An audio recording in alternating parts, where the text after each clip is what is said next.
أعوذ بالله من الشيطان الرجيم وهو الذي أنشأ جنات معروشات وغير معروشات والنخل والزرع مختلفا أكله والزيتون والرمان متشابها وغير متشابه كلوا من ثمره إذا أثمر وآتوا حقه يوم حصاده ولا تسرفوا إنه لا يحب المسرفين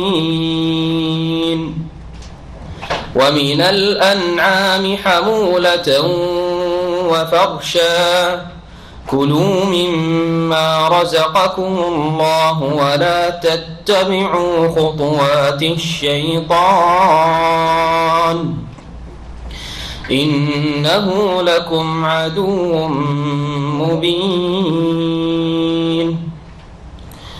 8 أزواج من الضأن 2 ومن المعز 2 قل أذكرين حرم أم الأنثيين أما اشتملت عليه أرحام الأنثيين نبئوني بعلم إن كنتم صادقين ومن الإبل 2 ومن البقر 2 قل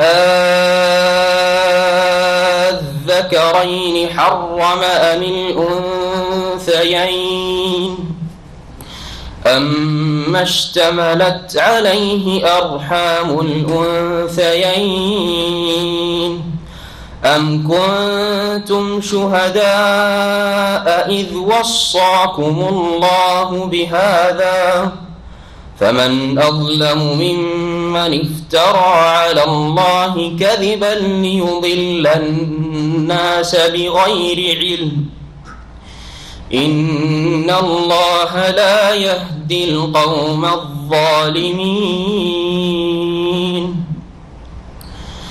قل لا أجد فيما أوحي إلي محرما على طاعم يطعمه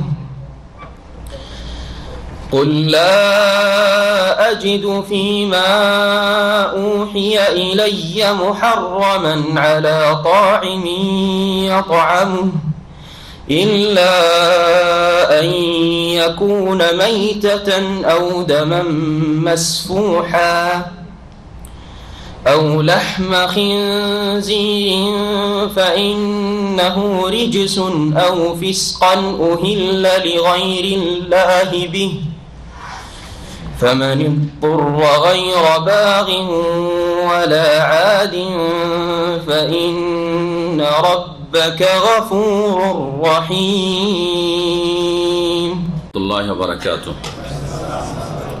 بسم الله الرحمن الرحيم الحمد لله رب العالمين والصلاة والسلام على سيد المرسلين نبينا محمد وعلى آله وصحبه أجمعين أما بعد فأعوذ بالله من الشيطان الرجيم وهو الذي أنشأ جنات معروشات وغير معروشات والنخل والزرع مختلفا أكله والزيتون والرمان متشابها وغير متشابه كلوا من ثمره إذا أثمر وآتوا حقه يوم حصاده ولا تسرفوا إنه لا يحب المسرفين মহান আল্লাহর সমস্ত প্রশংসা যে আল্লাহ পাক রব্বুল আলামিন সব কিছুকে সৃষ্টি করেছেন।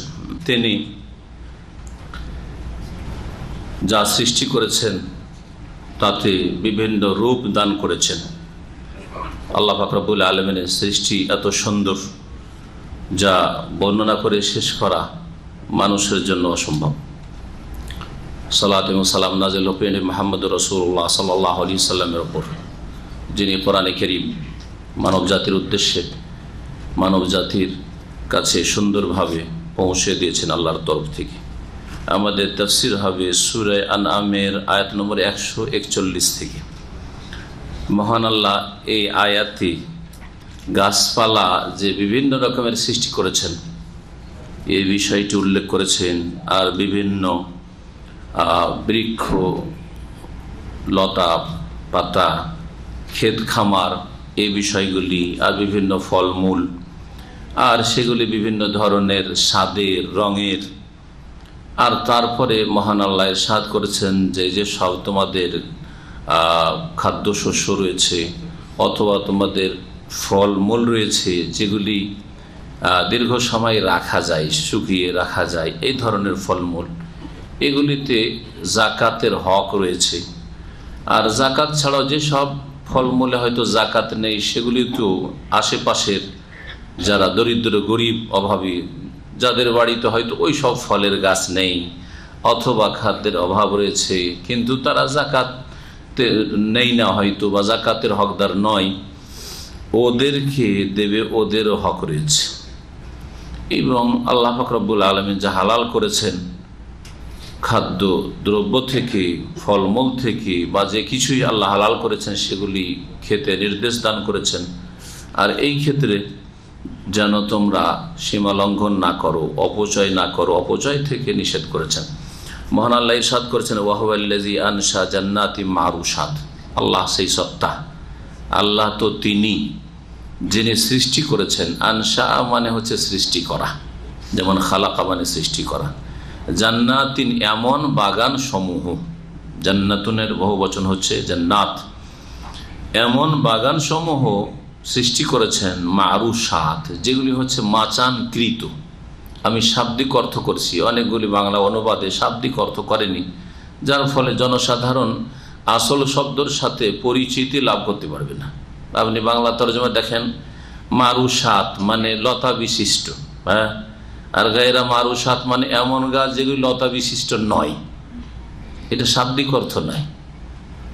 মারুশাত মারুশনের বহুবচন, মারুশাতনের বহুবচন। মারুশ শব্দটি আরশ থেকে এর উৎপত্তি। আরশ মানে কি? আরশ মানে কি? আইন রাশিন। আরশ মানে কি? আরশ মানে জানেন না? আরশের শাব্দিক অর্থ হচ্ছে উঁচা, এটা শাব্দিক অর্থ। ওখান থেকেই সিংহাসনকে আরশ বলা হয়। বিলকিসের সিংহাসন, নাক্কিরুলাহা আরশাহা, আইয়ুকুম ইয়াতিনি বিআরশিহা, আরশ শব্দ বলা হয়েছে। কে বিলকিসের সিংহাসন নিয়ে এসে দিতে পারবে? তাবলা ইয়াতুনি মুসলিম, বিলকিস এবং তার সাথী সঙ্গীরা মুসলিম হয়ে আসার আগে আগে, সে এখানে পৌঁছার আগে সুলাইমান আলাইহিস সালাম বলছেন কি আমার দরবারে আছে যে তার সিংহাসনকে এনে দিতে পারবে। তো আর সিংহাসন আল্লাহ রাব্বুল আলামিনের আরশ হচ্ছে সবচাইতে উঁচু, আরশ কুরসি, সেজন্য আল্লাহ পাকের আরশকে আরশ বলা হয়। এখানে একটি কথা বলে দেওয়া ভালো, আরশ মানে সিংহাসন, সিংহযুক্ত আসন, এটা হচ্ছে বাংলা শব্দ। এটা আল্লাহ পাক রব্বুল আলামিন আরশের ক্ষেত্রে বলা উপযুক্ত নয়, ঠিক নয়। এই বাংলা শব্দগুলি হিন্দুদের টান সিংহ আসন থেকে সিংহাসন। তো কথা হচ্ছে যে এটা মানুষের ক্ষেত্রে ঠিক আছে, মানুষের ক্ষেত্রে ঠিক আছে, কিন্তু আল্লাহ পাক রব্বুল আরশের তরজমা সিংহাসন দিয়ে করবেন না, সিংহাসন দিয়ে করা ঠিক নয়। বরং আল্লাহর আরশকে আরশ বলবেন। কি বলবেন? আরশ বলবেন। আল্লাহ আরশে সমুন্নত, বলবেন না যে আল্লাহ সিংহাসনে সমুন্নত, বলবেন না। তো বলছিলাম যে মারুশ শব্দটি ইসিম মাফুলের সেগা, মারুশাত ইসিম মাফুল জামা মুয়ান্নাস কিসে থেকে? আরশ থেকে। আরশ মানে উঁচু জায়গা, শাব্দিক অর্থ। তাহলে যেই অনুবাদগুলি বাংলায় করা হয়েছে সেই অনুবাদে কি বলা হয়েছে? মারুশ এমন গাছ যেগুলি লতা পাতা বিশিষ্ট, লতা পাতা বিশিষ্ট মানে কাণ্ড বিশিষ্ট নয়, গুঁড়ি বিশিষ্ট নয়, যে কাণ্ড আছে নিজের কাণ্ডের উপর দাঁড়িয়ে আছে এরকম গাছ নয়। তো এটা কি শাব্দিক অর্থের সাথে কোন রকমের মিল রাখে? আরশ মানে উঁচু, কোনো কিছু উঁচু জিনিস বা উঁচু জায়গা। আর অনুবাদ কি করা হচ্ছে? মারুশ মানে লতা পাতা বিশিষ্ট। তো লতা পাতা বিশিষ্ট আর উঁচুর সাথে কোনো সম্পর্ক আছে? দূরেরও সম্পর্ক নেই, কাছে তো দূরের কথা। কিন্তু আমি যেই তর্জমা করলাম তাতে শব্দের সাথে ব্যাখ্যার তাফসীরের সম্পর্ক আছে। কিভাবে? আমি বললাম আল্লাহ তিনি যিনি সৃষ্টি করেছেন এমন বাগান সমূহ যেগুলি হচ্ছে মাচানকৃত।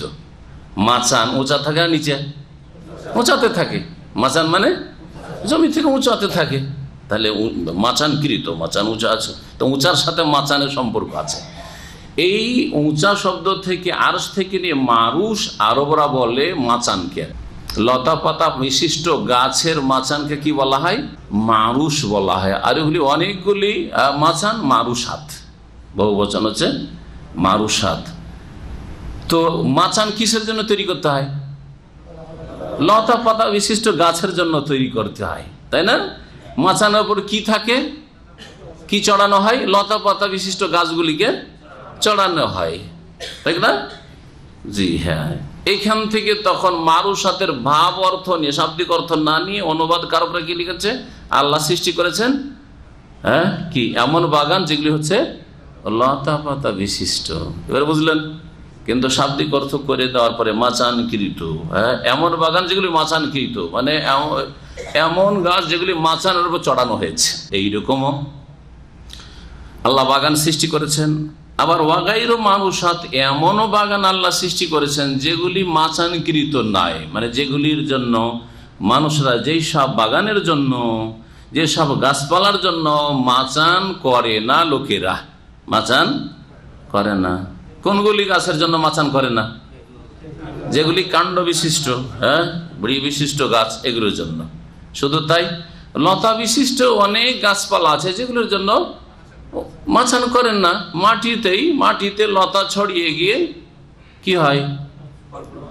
ফল দেয় বা সবজি দেয়, তাই না? জি হ্যাঁ। আঙ্গুরের জন্য মাচান তৈরি হয়, ঠিক না? আচ্ছা, আমার দেশে তরমুজ মাচানে হয় না, মাটিতে হয়, অথচ লতা বিশিষ্ট। তাহলে লতা বিশিষ্ট তরজমাতে সীমিত করে দেওয়া হচ্ছে, ঠিক না?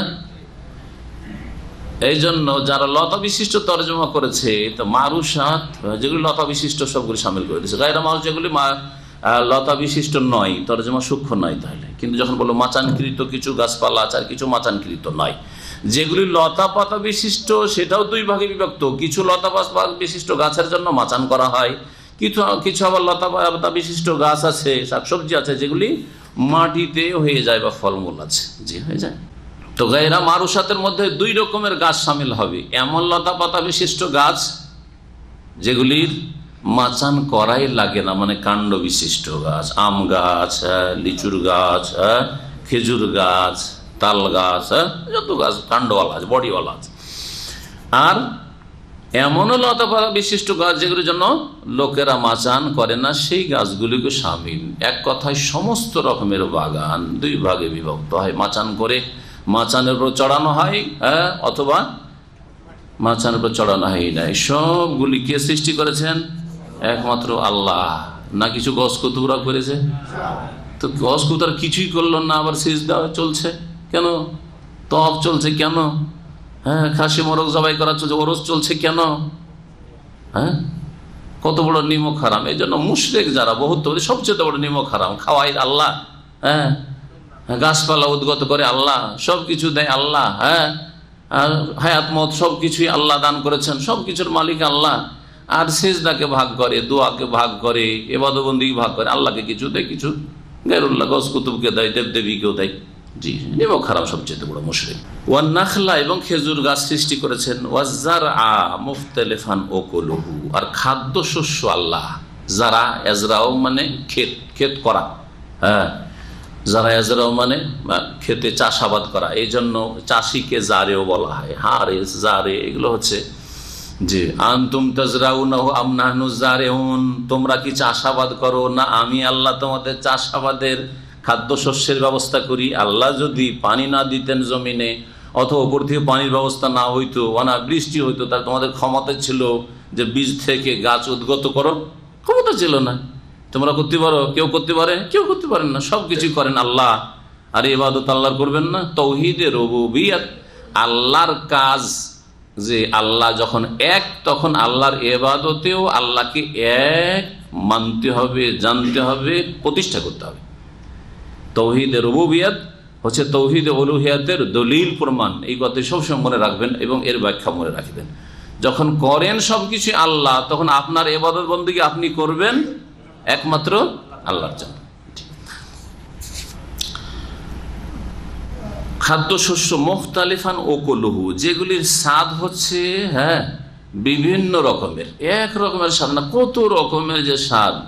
এর শাকসবজির স্বাদ, বহু রকমের শাকসবজি, ফলমূলের স্বাদ বহু রকমের।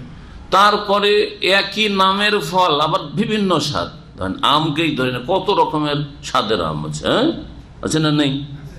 জি, খেজুর কত ধরনের, এটা তো সুক্কারি, তো এটা তো ইখলাস, এটা হচ্ছে আপনার বার্নি, তো এটা অমুক, এটা হচ্ছে এই আজুয়া, কত রকমের খেজুর। ও জৈতুনা, এবং জৈতুন আল্লাহ সৃষ্টি করেছেন, জৈতুন গাছ। ও রুম্মানা, এবং ডালিম, বেদানার গাছ আল্লাহ সৃষ্টি করেছেন। মুতাশাবিহান ওয়া গায়রা মুতাশাবিহ, এসব ফলমূল আল্লাহ সৃষ্টি করেছেন যেগুলি সদৃশ্য, আর এমন কিছু আছে যেগুলো সদৃশ্য নয়, বিসদৃশ্য। দেখতে একই রকমের, আবার দেখতে ভিন্ন রকমের। অথবা একটাই ফল দেখতে একরকম লাগছে, কিন্তু স্বাদ আলাদা আলাদা, একটা টক আর একটা মিষ্টি। আমের আচার তো খান আপনারা কখনো? মিষ্টি আচার, সবটাই আম, এটা আমের আচার, ওইটা আমের আচার, টকে খাওয়া যায় না। আমার একটা একবার গুড়ের মতো মিষ্টি, এক এক লোক এক এক রকম পছন্দ করে। জি, আল্লাহ পাক রব্বুল আলামিন এসব বিভিন্ন রকমের স্বাদ কার জন্য তৈরি করেছেন? খালাকালাকুম মা ফিল আরদি জামিয়া, এই মানুষ জাতির জন্য আল্লাহ সৃষ্টি করেছে, তোমাদের জন্য সবই সৃষ্টি করেছি। আর তোমাদের কাছে কিছু আনুগত্য চেয়েছি যে আমার আদেশ নিষেধ মেনে চলবে, তাতেই মানে না। খাই দেয় আল্লাহর, আবার আল্লাহর আদেশ নিষেধ মানে না। জি, তো যারা আল্লাহর ইবাদতবন্দি করে না, নাফরমান, তারাও নিমুখ হারাম, আর আল্লাহর সাথে শরীক স্থাপন করে তারাও বড় নিমুখ হারাম। কুলু মিন সামারিহি ইযা আসমার, তোমরা এইসব যেসব গাছগাছরার কথা উল্লেখ করা হইল, বা গাছপালার কথা বা ফলমূলের কথা উল্লেখ করা হইল, এসব ফলমূল থেকে তোমরা ভক্ষণ করো, খাও দাও। এজা আসমারা, যখন ফল প্রদান করবে এই গাছগুলি, মানে ফলন হবে। এজা আসমারা ও আতু হাক্কাহু ইয়াউমা হাসাদিহি, এবং এগুলির হক আদায় করে দাও ইয়াউমা হাসাদিহি, সেগুলি কেটে নেওয়ার দিন। হাসাদায় হাসাদ মানে শাব্দিক অর্থ যে কেটে নেওয়া, সেটা কেটে নিয়ে আসা, ঝরিয়ে নিয়ে আসা, পেড়ে নিয়ে আসা, এক একটা এক এক রকম হয়। ধান যদি হয়, গম হয়তো জড়িয়ে নিয়ে আসতে হয়, মেড়ে নিয়ে আসতে হয়, যদি গাছের ফল হয় তো পেড়ে নিয়ে আসতে হয়। আসাদ এই সবগুলিকে সামিল। এক কথায় ফলমূল হোক অথবা খাদ্যশস্য হোক, যখন সেগুলি কেটে মেড়ে নিয়ে আসবে বা পেড়ে নিয়ে আসবে, যেদিন বাগান থেকে আম পাড়লে, খেজুর বাগান থেকে খেজুর পাড়লে, আঙ্গুর বাগান থেকে আঙ্গুর নামিয়ে নিয়ে আসলে, ফসল যখন উঠিয়ে মেড়ে নিয়ে আসলে, উঠালে, তখন এগুলির হক আছে, সেই হক আদায় করে দাও। ওই দিনে আদায় করতে হবে, টাকা পয়সার মতো নয় যে আজকে টাকা জমা হইলো 1 বছর পরে আপনি জাকাত দেবেন, টাকার মতো নয়। ফলমূল আর খাদ্যদ্রব্যের হক, ফলমূল কিসের মতো নয়? টাকা পয়সার মতো নয়, স্বর্ণের মতো না, চাঁদির মতো না। আজকে আপনার কাছে 10 ভরি স্বর্ণ হইল, কখন এর জাকাত দিবেন? 1 বছর পর। চাঁদি, কখন এর হক আদায় করবেন জাকাত? 1 বছর পর। কিন্তু আজকে আপনার বাড়িতে ফসল মারা হইল, কি করবেন? আজকে দিতে হয় ইয়াউমা হাসাদি। ওসরের দলিল যারা বলেছেন তাফসীরকারগণ, অবশ্যই ওসরকে শামিল প্রথম নম্বরে। এই আয়াত সম্পর্কে একটি মত হচ্ছে যে এই আয়াত ওসর সম্পর্কে, মানে খাদ্যদ্রব্যের বা ফলের, যেসব ফলে জাকাত রয়েছে সেগুলির জাকাত সম্পর্কে নাযিল হয়েছে। তাই যদি হয়তো সূরা হচ্ছে মক্কি সূরা, তাহলে এখন জাকাতের বিধান মক্কায় নাযিল হয়েছিল না মদিনায়? প্রশ্ন উঠে। একদল বলছেন না, জাকাতের বিধান কোথায় নাযিল হয়েছে? মদিনায় নাযিল হয়েছে। শুধু কালেমা তৌহিদ প্রতিষ্ঠা করা, শিরক মুক্ত হওয়া, আর 5 ওয়াক্ত সালাত শেষ জামানায় নবী সাল্লাল্লাহু আলাইহি হিজরতের 3 বছর আগে মোটামুটি ধরেন। জি, জাকাতের বিধান মক্কায় নাযিল হয়নি একদল বলছেন। আর একদল বলছেন যে জাকাতের প্রাথমিক বিধান মক্কায় নাযিল হয়ে গেছে, আর বিস্তারিত বিধিবিধান তফসিল, কোনটাতে কতটা লাগবে, নেশাব, কতটা স্বর্ণ হইলে জাকাত দিতে হবে, কতটা চাঁদি হইলে দিতে হবে, তারপরে কত পরিমাণ দিতে হবে, খাদ্যদ্রব্যে কখন 10 মণে 1 মণ, কখন 20 মণে 1 মণ, ওষর নিষ্পোষর দিতে হবে ইত্যাদি। এইসব তফসিল বিস্তারিত বিধিবিধান কোথায় নাযিল হয়েছে? মদিনায় নাযিল হয়েছে। এই মতটি বেশি বলিষ্ঠ, যাতে করে এই আয়াতের ব্যাখ্যায় যদি জাকাত বলি তাহলে ব্যাখ্যা তফসিল আপন জায়গায় ঠিক আছে, যে আল্লাহ ওষর দিতে বলছেন কোথায়? মক্কি জীবনে, কিন্তু ওষর কতটা দিতে হবে তফসিল মক্কার শেষ জীবনে যেহেতু এই হুকুমগুলি নাযিল হয়েছে বিস্তারিত বিধিবিধান, মদিনায় এসে সাহাবাই কেরামদের মাঝে তখন নবী করিম সাল্লাল্লাহু আলাইহি সাল্লাম বর্ণনা করেছেন। তো দুটো মতের সমন্বয় এইভাবে হয়ে যায়। আর এক দল বলছেন যে মক্কায় যেহেতু জাকাতের হুকুম নাযিল হয়নি, তারা বলছেন যে খাদ্যদ্রব্যের হক দিয়ে দাও, ফলমূলের হক দিয়ে দাও, কেটে মেড়ে নিয়ে আসার দিন, পেড়ে নিয়ে আসার দিন। এর মানে হচ্ছে আশেপাশে যে গরিব দুঃখীরা আছে, হ্যাঁ, যাদের বাগান টাগান নেই, হ্যাঁ, যাদের জমি জায়গা নেই, হয়তো হ্যাঁ তাকিয়ে আছে আপনার দিকে, এখন ফল পাড়ছেন। গ্রামে হয়, আমরা আমবাগান এলাকার লোক দেখি, আমবাগান গোটা গ্রামে 2-4 জনের আছে, সবার নেই, কিন্তু অধিকাংশ লোক আমবাগান নেই। তো ওরা কি করে আমবাগানে আসে, চেয়ে থাকে যে আম পাড়লে 2-4-5টা আমাদেরকেও দেবে, নিয়ে যাও, বাড়ি নিয়ে যাও। অথবা ওর মধ্যে থেকে কিছু পড়লে, একটু ঝড় বাতাস হলে আমার আমবাগানে এমনি ঘুরতে থাকে, একটু বাতাস হইলে পড়তে শুরু হইলে কুড়িয়ে নিয়ে গেল। আরে অনেক জালেমা যে ও কুড়িয়ে নিয়ে যেতে দেয় না, যে আম যে কুড়িয়ে নিয়ে যাও, কুড়িয়ে না ওরাই নিবে, সব বিক্রি করবে। তো এগুলি জায়েজ নয়। আসলে গ্রামবাসীর হক রয়েছে, এলাকাবাসীর হক রয়েছে। এরকম লিচুর বাগান, আপনি লিচু পাড়ছেন, লিচুর বাগানের মালিক, আমাদের এলাকায় লিচু যথেষ্ট আছে। তো লিচু পাড়ার সময় গোটা গ্রামের গরিব ছেলেরা, হ্যাঁ, সব হাজির হয়ে যায়, যাদের লিচুর গাছ নেই হয়তো, অথবা গরিব নাই কিন্তু ওদের লিচুর গাছ নেই, হাজির হয়ে গেছে, দিতে হবে ওদেরকে। আগে খাওয়ান, তারপরে বিক্রি করেন, অথবা আপনার বাড়িতে উঠিয়ে নিয়ে যান। এটা হচ্ছে কোরআনী হুকুম, ওয়াতু হাক্কাহু ইয়াওমা হাসাদি। যেদিন পেড়ে নিয়ে আসবে সেদিন তার হক, হ্যাঁ, গরিব মানুষদেরকে দেবে। এবং এলাকার যেসব লোকেরা রয়েছে যাদের বাড়িতে এই ফলগুলি হয় না হয়তো, বা এই শাকসবজি হয় না, তাদেরকে দেবে। শাকসবজির ক্ষেত্রেও আপনার কলা বাগান আছে, অনেকের কলা বাগান নেই, তো কলা যখন কেটে নিয়ে আসছেন তখন তাদেরকেও দেন কিছু। এটা হচ্ছে কোরআন কারীমের হুকুম। সুতরাং এই ক্ষেত্রে কখনো অবহেলা করবেন না, এতে বরকত নষ্ট হয়ে যায়। জানেন আল্লাহ পাক রব্বুল আলামিন, হ্যাঁ, একটি সূরায় বাগানওয়ালাদের ঘটনা বর্ণনা করেছেন। হ্যাঁ, ইয়ামান দেশের, ওর বাপ ছিল বড় দানশীল, 3 ভাগের 1 ভাগ কি করতো? গরিব মিসকিনকে দিয়ে দিত। আগে দিত, ওই যেদিন ফল পাড়তো সবকে দিত, গরিব মিসকিনকে দেওয়ার পরে বাড়ি নিয়ে যেত। বাপ মারা যাওয়ার পরে ছেলেরা বেশি পণ্ডিত, আজকালকার ছেলেরা ওইরকম বেশি পণ্ডিতই দেখায়, দাদা বুঝছেন? আজকাল মোবাইলের যুগ আর ইন্টারনেটের যুগে বাপ মা যতই শিক্ষিত হোক না কেন, আজকালকার যুবক পোলাপান কি মনে করে, আরে বাবু আদমকালকার মানুষ, কি বুঝে?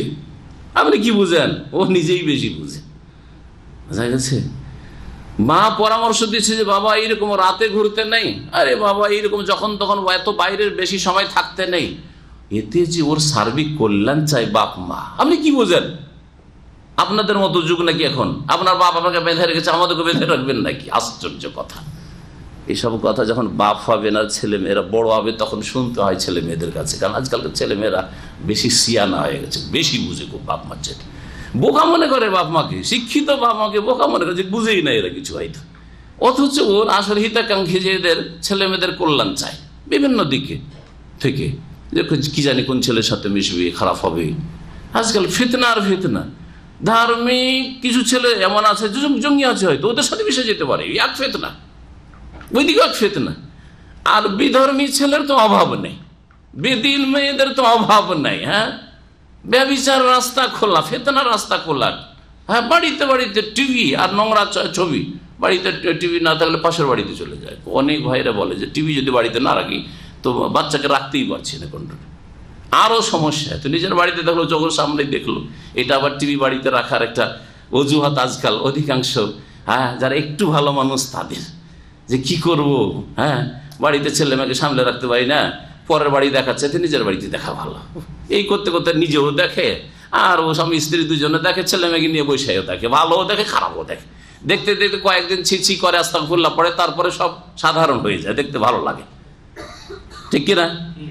মানুষের স্বভাব হচ্ছে যে প্রথম যখন খারাপ জিনিস দেখে তখন ছিছি করে, একটু আস্তাগফিরুল্লাহ পড়ে, যদি একটু ধার্মিকতা থাকে।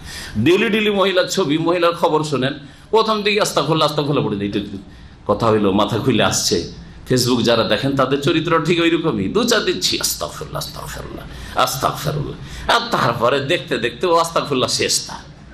কারণ এখন আর ওকে পাপ লাগে না, পাপকে পাপ লাগে না, এটা মানুষের বদ স্বভাব। এই জন্য আগে থেকে পাপকে দূরে রাখতে হবে, যে না আমার দ্বারা এই ফেসবুক দিয়ে পাপ হয়ে যাচ্ছে, আমার টিভি দিয়ে পাপ হয়ে যাচ্ছে, আমার ছেলে মেয়েদের অথবা ইন্টারনেট দিয়ে পাপ হয়ে যাবে, রাখবোই না, আগে থেকে সতর্ক হবে। জি, তো বোকা মনে করলো, বোকা মনে করে যখন মারা গেল বাপ, তখন ওরা বললো যে আরে 5 ভাই মিলে পরামর্শ করলো যে আমার বাপ আসলে বুঝতো না, আগের মানুষ সব দিয়ে দিত, 3 ভাগের 1 ভাগ কেউ দায়ী করি মিসকিনকে, এত ক্ষতিগ্রস্ত আমরা হয়েছি, না দিব না, তো দিব না, তো এলাকার গরিব মিসকিনের তো অভ্যাস আছে, আমরা বাগানে গেলে কেটে মেরে নিয়ে যখন পেড়ে নিয়ে আসবো, তো বাগানে তো ভিড় জমাবে, ওরা তো করবি কি, বুঝছে, রাতেই কেটে নিয়ে চলে আসবো। আমার বাপ দিনে ফল পাড়তে যেত, আমরা রাতের অন্ধকারে ফল পেড়ে নিয়ে চলে আসবো। রাতের বেলা যাচ্ছে, ও বাগানই নেই, আল্লাহ জ্বালিয়ে শেষ করে দিচ্ছে, শেষ হয়ে গেছে, বাগান খুঁজে পাই না। প্রথম ভাবলো যে আমরা মনে হয় রাস্তা ভুলে গেছি, আমার দেশে বলে যে ওই জিনে ভোলাতে ভুলিয়ে দিয়েছে, রাস্তা ভুলে কোনখান থেকে কোনখান চলে এসেছি। ইন্না বালাউ না হকামা বালাউ না সাবাল জান্নাহ ইজ আকসামুল ইয়াসরিমুন্নাহা মুসবিহিন, তারা আপোষে শপথ করলো যে সকাল হওয়া ভোরে ভোরে, একবার ভোর রাতে আমরা সব ফল পেড়ে নিয়ে চলে আসবো। ওয়ালা ইয়াস্তাসনুন, আর ইনশাআল্লাহ বলেনি, আর আল্লাহর হক দেবো এই সব চিন্তাও নাই, বাপ দিয়েছে আমরা দেব না। ফাতাফা আলাইহা তায়ফুম মির রাব্বিকা ওয়া হুম নাইমুন, রাতে ওরা ঘুমিয়েই ছিল, সেই সময় আল্লাহর আযাব এসে তাদের বাগান একবারে নিশ্চিহ্ন হয়ে গেছে, জ্বলে গেছে, কিছুই নেই, বাগান নেই। আসলে প্রথম ভাবলো যে রাস্তা ভুলে গেছি, পরে এদিক ওদিক দেখে বলছেন রাস্তা তো বলেনি, জায়গা তো ওইটাই, কিন্তু বাগানই নেই, আসলে শেষ হয়ে গেছে। এমন দেশের ঘটনা, সত্য ঘটনা, কোরআনে কিন্তু আল্লাহ পাক বর্ণনা করেছেন। সুতরাং এইরকম বেশি চালাক হলে এই আল্লাহ পাকের আযাব আসে। তো এই জন্য আল্লাহ বলছেন ওয়াতু হাক্কাহু ইয়াওমা হাসাদিহি, যখন ফল পেড়ে নিয়ে আসবে অথবা খাদ্যদ্রব্য মেড়ে নিয়ে আসবে, তখন তার হক আদায় করে দিও। ওয়ালা তুসরিফু, এবং তোমরা সীমা লঙ্ঘন করিও না, বা ওয়ালা তুসরিফু, তোমরা অপচয় করিও না। ইন্নাহু লা ইউহিব্বুল মুসরিফিন, কারণ আল্লাহ রাব্বুল আলামিন অপচয়কারীদেরকে ভালোবাসেন না। অপচয় করিও না, এর তরজমা তো বুঝলেন, কিন্তু এর ব্যাখ্যা কি? একটি ব্যাখ্যা যেটা ইমাম ইবনে কাসির রাহমাতুল্লাহ আলাইহি, এটা হচ্ছে সবচেয়ে ভালো, সেটা প্রথম বলে দিই। সেটা হচ্ছে যে আল্লাহ পাক বলছেন যে কি করো, তোমরা খাও দাও, আছে না, কুলু মিন সামারি, ফলমূল খাও, যখন ফলন হবে খাও দাও, আর ওর হকটা আদায় করে দাও। তাহলে অন্যকেও খাওয়াও আর নিজেও খাও, আর খাওয়ার ক্ষেত্রে কি করিও না, অপচয় করিও না। অপচয় মানে প্রয়োজনের বেশি খাওয়া দাওয়া, প্রয়োজনের বেশি খাওয়া দাওয়া, সবসময় পরে খাওয়া দাওয়া লেগেই আছে, পেটকে খালি হইতেই দেন না, দিনে 5 বার 7 বার শুধু খাওয়া দাওয়া আর খাওয়া দাওয়া, মুখে কিছু না কিছু আছেই। আজকাল যে অবস্থাটা চলছে, যার ফলে রোগও বেশি। আজকাল অনাহারের কারণে মানুষ মরে না, মানুষ মরছে বেশি খেয়ে হাই প্রেশার, বেশি খেয়ে চর্বি জমে গেছে, গোস বেশি খেয়ে খাচ্ছে, চর্বি যুক্ত জিনিস বেশি খাচ্ছে, বেশি খেয়ে কোলেস্ট্রল হয়ে গেছে, বেশি খেয়ে আপনার কি বলছে সুগার হয়ে গেছে। পয়সা আছে, এই দাম মামের মিষ্টি চলবে না, চল ওখান থেকে মিষ্টি নিয়ে আসি, এই 10 রিয়াল 20 রিয়াল কিলো না, চল 50 রিয়াল কিলো নিয়ে আসি। এই খেয়ে খেয়ে আসলে এই রোগ হয়েছে, তাই না? এইসব সুখী লোকদের কাজকর্ম করে, নড়াচড়া নেই, মসজিদে গেলেও গাড়ি, জি হ্যাঁ, বোঝা গেছে। 5 মিনিট অফিস যেতে হবে, 5 মিনিট হেঁটে লাগবে, ওখানেও কারে বসে, অথবা আমাদের দেশের লোক কার না থাকলেও বসেই আছে, কারণ সব তার টেলিফোনে সব কিছু, চোখ খেটে খাবে না, ঘাম বহাবে না। তো যার ফলে এইসব রোগগুলি সুখীদের রোগ, আজকালকার যুগে সুখীদের রোগ বেশি, দুঃখীদের রোগ কম। জি, তো কিসের জন্য? অপচয়, খাওয়ার ক্ষেত্রে অপচয়, প্রয়োজনের বেশি খাওয়ার জন্য। প্রয়োজনের বেশি খেলে এর কুপ্রভাব পড়ে শরীরের ওপর, দেহের ওপর, আর মন মগজের ওপর, মস্তিষ্কের ওপর, ব্রেন বুদ্ধির ওপর, স্মৃতিশক্তির ওপর, সবগুলির ওপর পড়ে। মুফাসসিরিনগণ বলেছেন, শুধু শরীরের ওপর পড়ে না। বেশি খেয়ে দিয়ে লেখাপড়া করা যায় না। আমরা যে কষ্টে লেখাপড়া করেছি, বা আমাদের যুগের ছেলেরা, দেশের ছেলেরা, এখনো দেশের ছেলেরা যেই কষ্ট করে লেখাপড়া করে, আরব দেশের স্কুলে বাংলাদেশি ছেলেরা পড়ে অথবা ইন্ডিয়ান ছেলেরা বা পাকিস্তান ছেলেরা পড়ে, এদেরকে আমাদের এক ডাক্তারের ভাষায় বলছি যে এরা পড়ে ব্রোস্টেড খেয়ে আর ফাস্ট ফুড খেয়ে পড়াশোনা করে, আর আমাদের ছেলেরা কত কষ্ট করে পড়াশোনা করে, ঘাম বহিয়ে পড়াশোনা করে, না খেয়ে বাসি পেট টিউশন যায়, আবার আসে হেঁটে, আর তারপরে কত কষ্ট করে লেবার করে পড়ে। কম্পিটিশন এখানকার ছেলেরা এ লেভেল 12 ক্লাস পড়ে যখন দেশে যায়, যাওয়ার পরে কম্পিটিশন আর টিকতেই পারে না, কারণ শরীরকে তৈরি করে রেখেছে এখানে আরাম সে পড়ে পড়ে। আর এই আরামদায়ক শরীর হয়ে গেছে আরাম পছন্দ, আরাম প্রিয়। এই শরীরকে নিয়ে গিয়ে যারা মেহনতি তাদের পাশা দাঁড়াইতে পারেন না, ওখানকার ইউনিভার্সিটি থেকে মেডিকেলে চান্স নেবে, ইঞ্জিনিয়ারিং চান্স নেবে, নিতে পারেন না, তখন আর কি করবে, ধাক্কা খেয়ে আবার ফিরে চলে আসে। বাবাকে বলে যে আমাকে এখন কোথায় পাঠাও, আমেরিকা পাঠাও, কানাডা পাঠাও, অস্ট্রেলিয়া পাঠাও, ইংল্যান্ডে পাঠাও, আর না হলে বলে যে মালয়েশিয়া পাঠাও। বাংলাদেশে পড়তে যেতে চাই না, ভালো করে খোঁজ নিয়ে দেখেন, বাংলাদেশে যেতে চাই না, কারণ কম্পিটিশনকে টিকতে পারে না। আরামের জিন্দেগি পছন্দ করার কারণে, খাওয়া দাওয়ার ক্ষেত্রে, পানাহারের ক্ষেত্রে অপচয় করার কারণে, বেশি খাওয়া দাওয়া, যে বেশি আরাম করা। জি, ওয়ালা তুসরিফু, তোমরা অপচয় করিও না পানাহারের ক্ষেত্রে। এক অপচয় হচ্ছে বেশি করে খাওয়া দাওয়া করা, আরেক অপচয় খাওয়া দাওয়া করে বেশি নষ্ট করা, অল্প খেলেন আর বাকিটা ফেলে দিলেন, উচ্ছিষ্ট ফেলে দিলেন না, যতটা খেতে পারেন ততটা উঠান, এত বেশি করে উঠায়েন না, আর বাকি আপনি আপনার পয়সা আছে, আল্লাহর নিয়ামতকে গরিব মিসকিনের জন্য দান করেন, আল্লাহর সন্তুষ্টি হবে, রুজিতে বরকত হবে, পরকালের সম্বল হবে। অপচয় আল্লাহ পছন্দ করেন, অপচয়কারীকে ভালোবাসেন না। এটা হচ্ছে সবচাইতে সহি তাফসীর। আর কেউ কেউ বলেছেন যে যেহেতু এখানে ওসরের কথা উল্লেখ করা হয়েছে, ওসরের ক্ষেত্রে কি জানা আছে, একটু আগে বললাম যে যদি এমনিতে আকাশের পানিতে অথবা জমিনের রসেই যদি ফসল হয়ে যায় তাহলে ওসর, ওসর মানে 10 ভাগের 1 ভাগ। ওসর নামটিও এসছে, এটাও জাকাত। আসলে খাদ্যদ্রব্যের জাকাতকে ওসর বলে আমাদের দেশের লোকেরা, আশারা থেকে। আশারা মানে 10, আর ওসর মানে 10 ভাগের 1 ভাগ। 10 ভাগের 10 মনে 1 মণ দিতে হবে, 10 মনে 1 মণ দিতে হবে। কিন্তু যদি এমন ফসল হয়, আর আজকালকার অধিকাংশ ফসলগুলি হচ্ছে এইরকমই, সেটা হচ্ছে সেচ করা, আকাশের পানি তো না আর জমিনের রসও না, বরং সেচ করা। সেটা পুকুর থেকে সেচ করাই হোক, আর মাটির তলা থেকে পানি উঠিয়ে পাম্পসেট মেশিন দিয়ে সেচ করা হোক, যেরকম সেচ হোক, সেগুলিতে নিসফুল ওসর, ওসরের অর্ধেক, মানে ওসরের অর্ধেক কত হয়, 20 মণে 1 মণ। 10 ভাগে 1 ভাগ হলো, এখানে 20 ভাগে 20 মণে 1 মণ দিতে হবে। আর কি বলছিলাম, আর একটা তাফসীর যে জাকাতের সম্পর্কে যেহেতু নাযিল হয়েছে, জাকাত গ্রহণ করার হুকুম কাকে দেওয়া হয়েছে, মুসলিম সরকারকে, মুসলিম সরকারকে। তো আল্লাহ পাক রব্বুল আলামিন জাকাতের কথা বলে বলছেন ওয়ালা তুসরিফু, তোমরা সীমা লঙ্ঘন করিও না, মানে হে শাসকরা, তোমরা জনগণের কাছ থেকে জাকাত নেওয়ার ক্ষেত্রে বাড়াবাড়ি করিও না। লাগবে জাকাত ধরেন 5 মণ, একটু বেশি করে নিল। জাকাতের ক্ষেত্রে মধ্যম শ্রেণীর খাদ্যদ্রব্যটা বা ফলটা নিতে হবে, হাই কোয়ালিটি, সেটাকে নিয়ে নিলাম, যেটা নিজের জন্য ভালোবাসে, গাছের মালিক, বাগানের মালিক, জমির মালিক।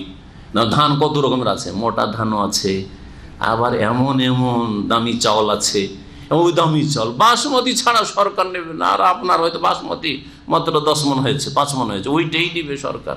জুলম এটা। ওয়ালা তুসরিফু, সীমা লঙ্ঘন করিও না, বাড়াবাড়ি করিও না।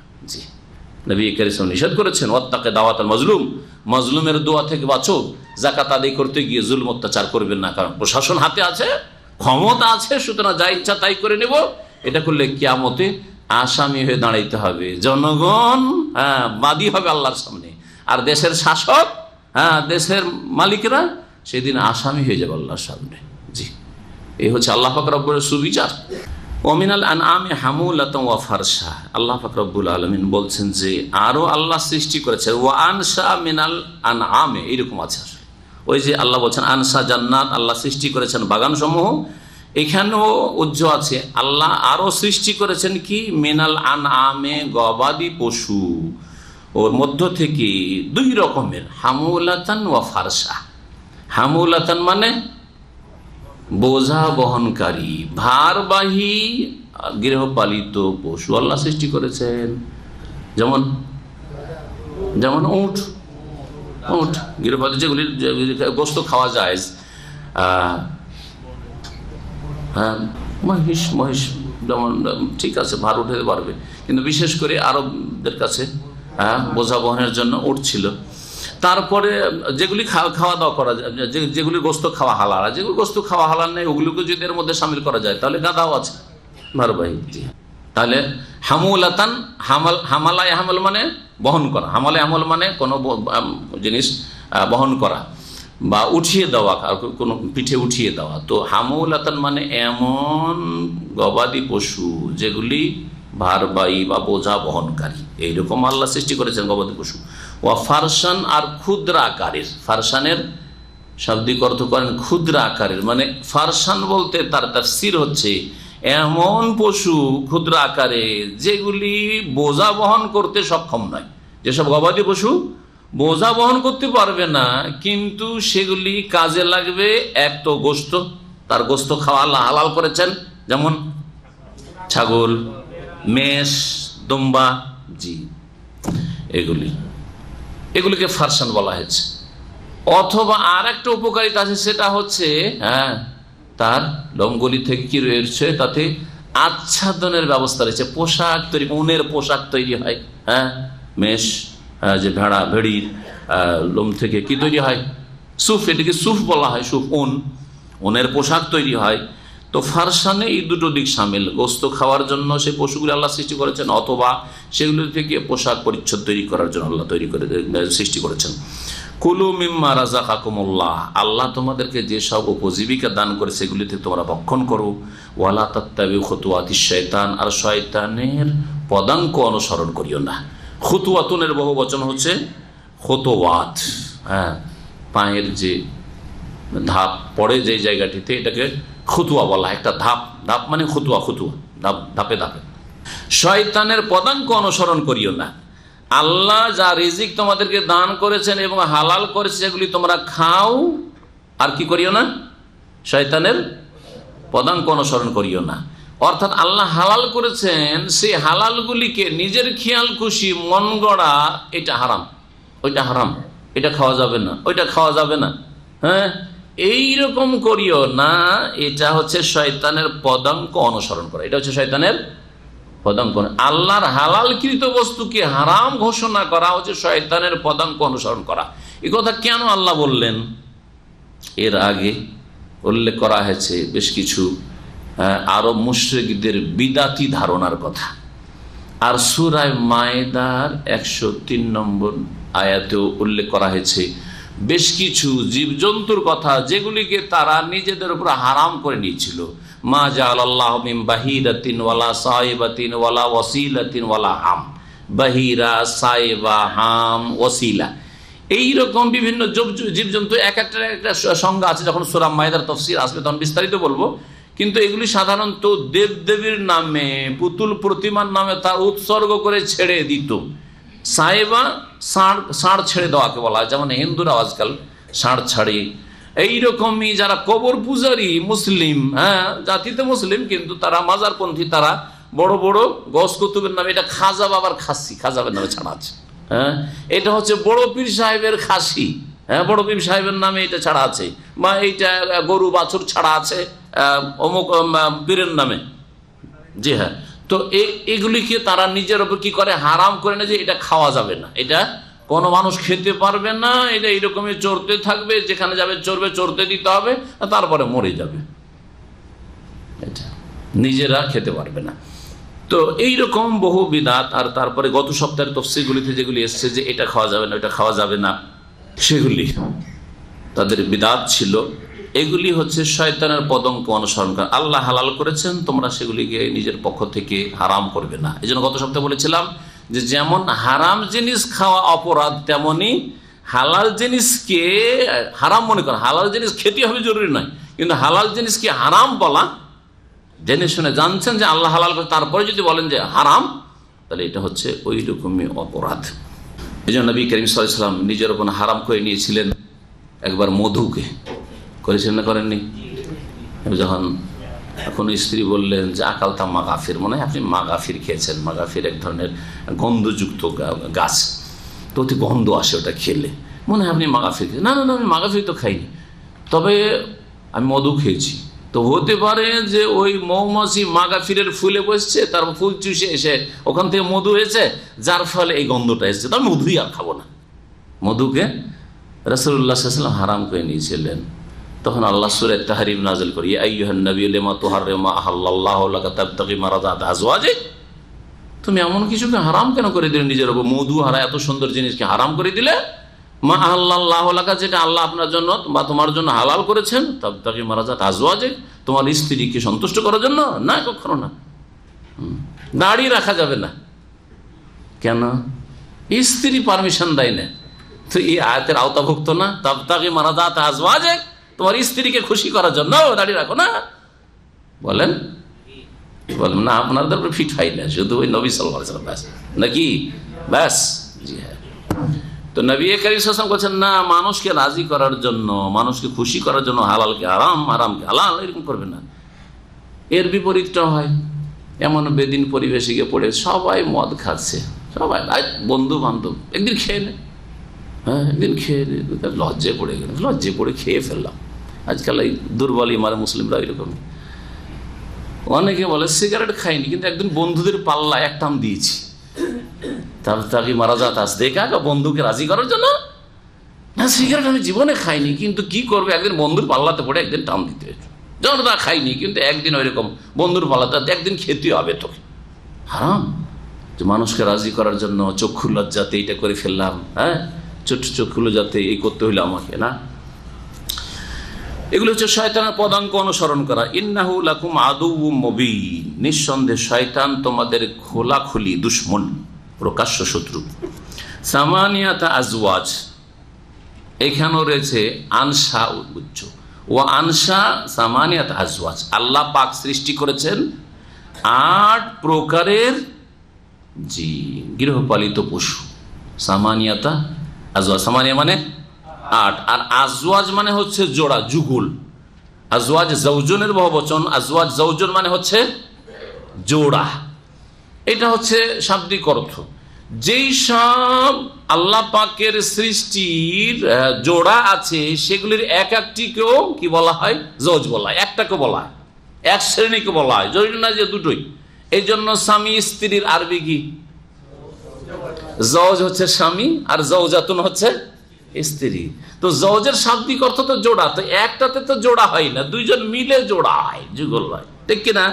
কিন্তু জওজ মানে শুধু স্বামী, আর জওজাতুন মানে শুধু স্ত্রী। তাহলে এর দ্বারা কি বোঝা গেল? যে কখনো কখনো আরবি ভাষায় জওজ বা জওজাতুন শব্দটি শ্রেণীর ক্ষেত্রেও এমন কিছুর শ্রেণী যার জোড়া আছে, যুগল, যেগুলি সৃষ্টির যুগল জোড়া, সেগুলির একটাকেও কি বলা হয়? জওজ বলা হয়। যেমন আপনাকে আপনার স্ত্রীর জওজ বলা হচ্ছে, আর আপনার স্ত্রীকে আপনার জোড়া বলা হচ্ছে। সে আপনার জোড়া, আপনি তার জোড়া, জি হ্যাঁ, দুজন মিলে জোড়া তৈরি হয়েছে। তো আল্লাহ রাব্বুল আলামিন এখানে যে আজওয়াজ শব্দটি ব্যবহার করেছেন, এই দ্বিতীয় অর্থে, শ্রেণীর অর্থে, যুগলের অর্থে নাই। সামানিয়াত আজওয়াজ, আল্লাহ 8 প্রকারের 8 শ্রেণীর গবাদি পশু সৃষ্টি করেছেন এবং সেগুলিকে তোমাদের জন্য হালাল করেছেন, সেগুলি তোমাদের জন্য হালাল করেছেন। কি এখন দেখেন, নর মাদি মিলিয়ে, এখানে শুনে রাখেন প্রথমখানে, নর এবং মাদি মিলিয়ে 8 প্রকার, 4 প্রকার। যদি জোড়া করা যায় তাহলে 4 প্রকার, কিন্তু নর আর মাদি তাহলে 4 দুগুণে 8 হয়ে যায়। এই 8 প্রকারের গবাদি পশু আল্লাহ হালাল করেছেন এই আয়াত দ্বারা। ওর মধ্য থেকে এই গরুটার অমুক জিনিস খাওয়া যাবে না, অমুক খাওয়া যাবে না, বকরির পেট থেকে এইটা খাওয়া যাবে না, ওইটা খাওয়া যাবে না, এগুলো হচ্ছে আরব মুশরিকদের অনুসরণ আর শয়তানের পদাঙ্ক অনুসরণ।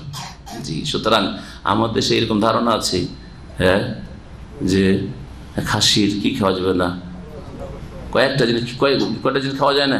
কেউ জিজ্ঞেস করেছে গত সপ্তাহে মনে হয়।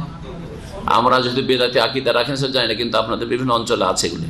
কয়টা জিনিস খাওয়া যাবে না? অন্ডকোষ খাওয়া যাবে না, হ্যাঁ, কি রগ, এইরকম মেলা কিছু থাকতে পারে। তো এইগুলি হচ্ছে আরো মুশরিকদের বিদাতের অনুকরণ আর শয়তানের পদাঙ্ক অনুকরণ।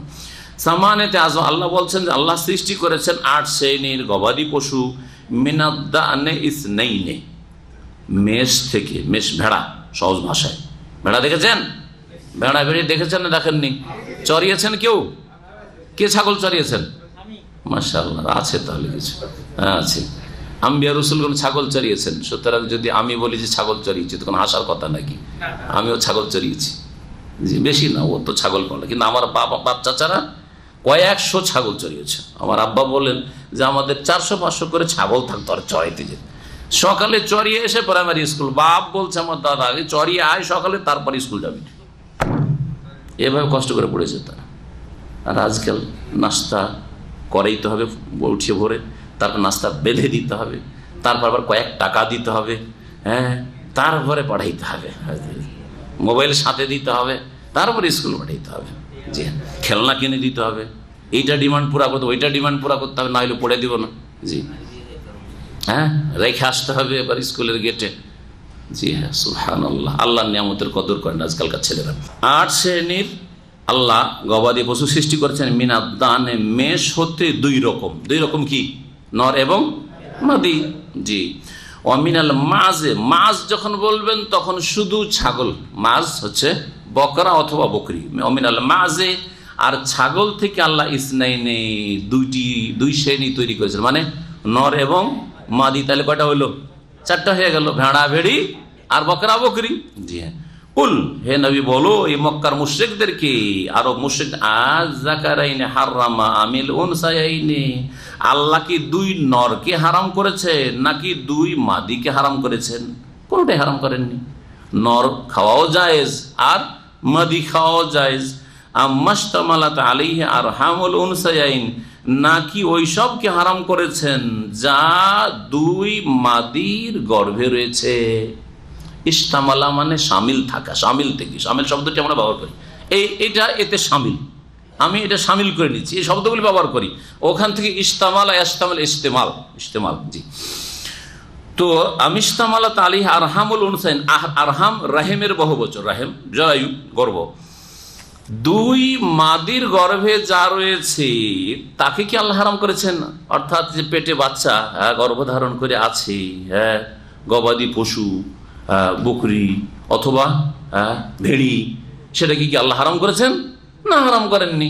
কিন্তু গত সপ্তাহের তাফসিরে আছে যে ওইটা যদি মরা হয় তাহলে মহিলা খেতে পারবে, জীবিত হইলে খেতে পারবে না, এসব আছে না? এগুলো মক্কার মুশরিকদের বিদাত ছিল, মুশরিকদের মধ্যে বিদাত। তাহলে বিদাত, ধর্মের নামে নতুন কাজ আবিষ্কার করা, এইটা কি আম্বিয়া রাসূলের সুন্নাত না এটা কাফের মুশরিকদের সুন্নাত? কাফের মুশরিকদের তরিকা, আদর্শ, ভালো করে শুনে রাখেন।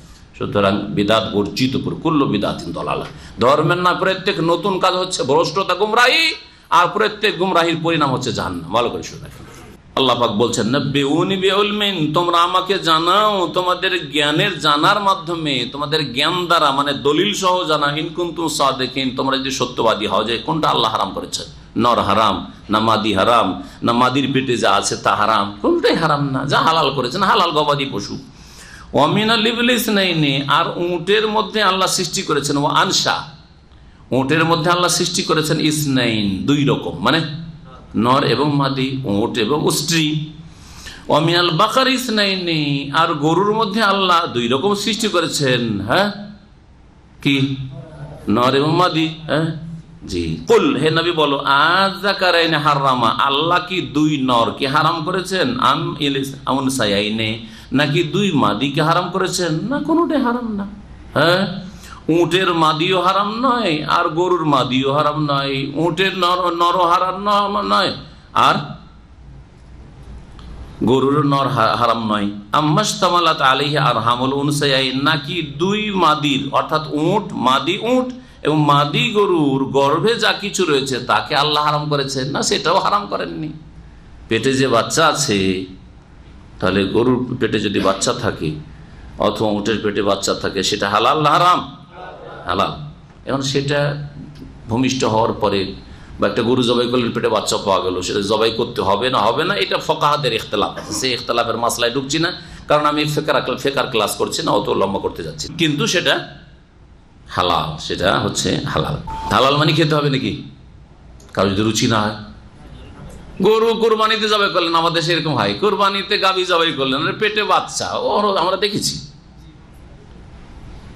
যদি রুচি না হয় খেতে হবে না, প্রত্যেক হালাল খেতে হবে বাধ্যতামূলক। নবী কেন বহু হালাল খাননি, বহু হালাল জিনিস খাননি। চাউল ভাত হালাল কিনা? প্রধান খাদ্য সারা পৃথিবীর অধিকাংশ লোক আজকে পৃথিবীতে ভাত খায়। ভাত নবী জীবন একবার খেয়েছে, তো হালাল হইলে খেতে হবে। তাহলে গরুর গোস্ত খেতে হবে জরুরি? হারাম ঘোষণা করিয়া বলিয়েন না হিন্দুদের মতো যে গোমাতা এ হচ্ছে দেবতা বা দেবী, সুতরাং জবাই করা যাবে না, মাকে জবাই করা যাবে না। আর ব্যবসা করা যাবে, বিক্রি করা যাবে, গোস্ত আবার বিক্রি করা যাবে। হিন্দুরা বিক্রি করতে পারবে গোস্ত, মুসলিমদের কাছে খাওয়া, আরব দেশে পাঠাচ্ছে। আল কাবির হিন্দু, এই যে গোস্ত আসছে আরব দেশে না, এর মালিক হিন্দু, কিন্তু নাম আল কাবির, আর আরবি শব্দ। দোকানে অনেকে এই ফ্রোজেন গোস্ত কিনে খায়, মালিক হিন্দু। গরুর গোস্ত ঠিকই আসে হয়তো আরব দেশে, বা যদি খাসিরও গোস্ত হয় তো সেটা মালিক হচ্ছে হিন্দু, কিন্তু নাম দেখে অনেকে ধোকা খায়। জি, তো বলছিলাম যে কোনো হালাল খেতে হবে জরুরি নয়। নবী করিম সাল্লাল্লাহু আলাইহি ওয়াসাল্লামের সামনে সান্ডা সাহাবীরা খেয়েছেন, দব খেয়েছেন, নবী সাল্লাল্লাহু আলাইহি ওয়াসাল্লাম খাননি। লাস্তু আকুলু লাস্তু হারিমু, আমি খাবো না আর হারামও বলছি না। আমার মাতৃভূমিতে মক্কাতে পাওয়া যায় না, ইন্নি আফুহু, আমার অরুচি হয়, আমাকে ঘৃণা লাগে, আমি খেতে পারছি না। ওকেল আলা মায়েদাতে রাসূলুল্লাহ দস্তরখানে সাহাবীরা খেয়েছেন, তিনি খাননি, হাত উঠিয়ে নিয়েছেন। আম্মাশতামালাত আলিহার হামলুল সাইল, এইগুলিকে আল্লাহ কোনটি হারাম করেননি। আম কুনতুম শুহাদা, আচ্ছা বলো তো তোমরা যে এইসব বিদাতি ধারণা রাখো আর বলো এইটা হালাল এইটা হারাম, এইসব ভাগ করেছো মক্কার মুশরিকদের, আল্লাহ বলছেন তোমরা কি সেখানে উপস্থিত ছিলে ইদ ওয়াসাকুমুল্লাহ, যখন আল্লাহ এগুলির আদেশ নিষেধ করেছেন, এইসব উপদেশ দিয়েছিলেন যে এটা খাও এটা খেও না, আল্লাহর সামনে তোমরা হাজির ছিলে?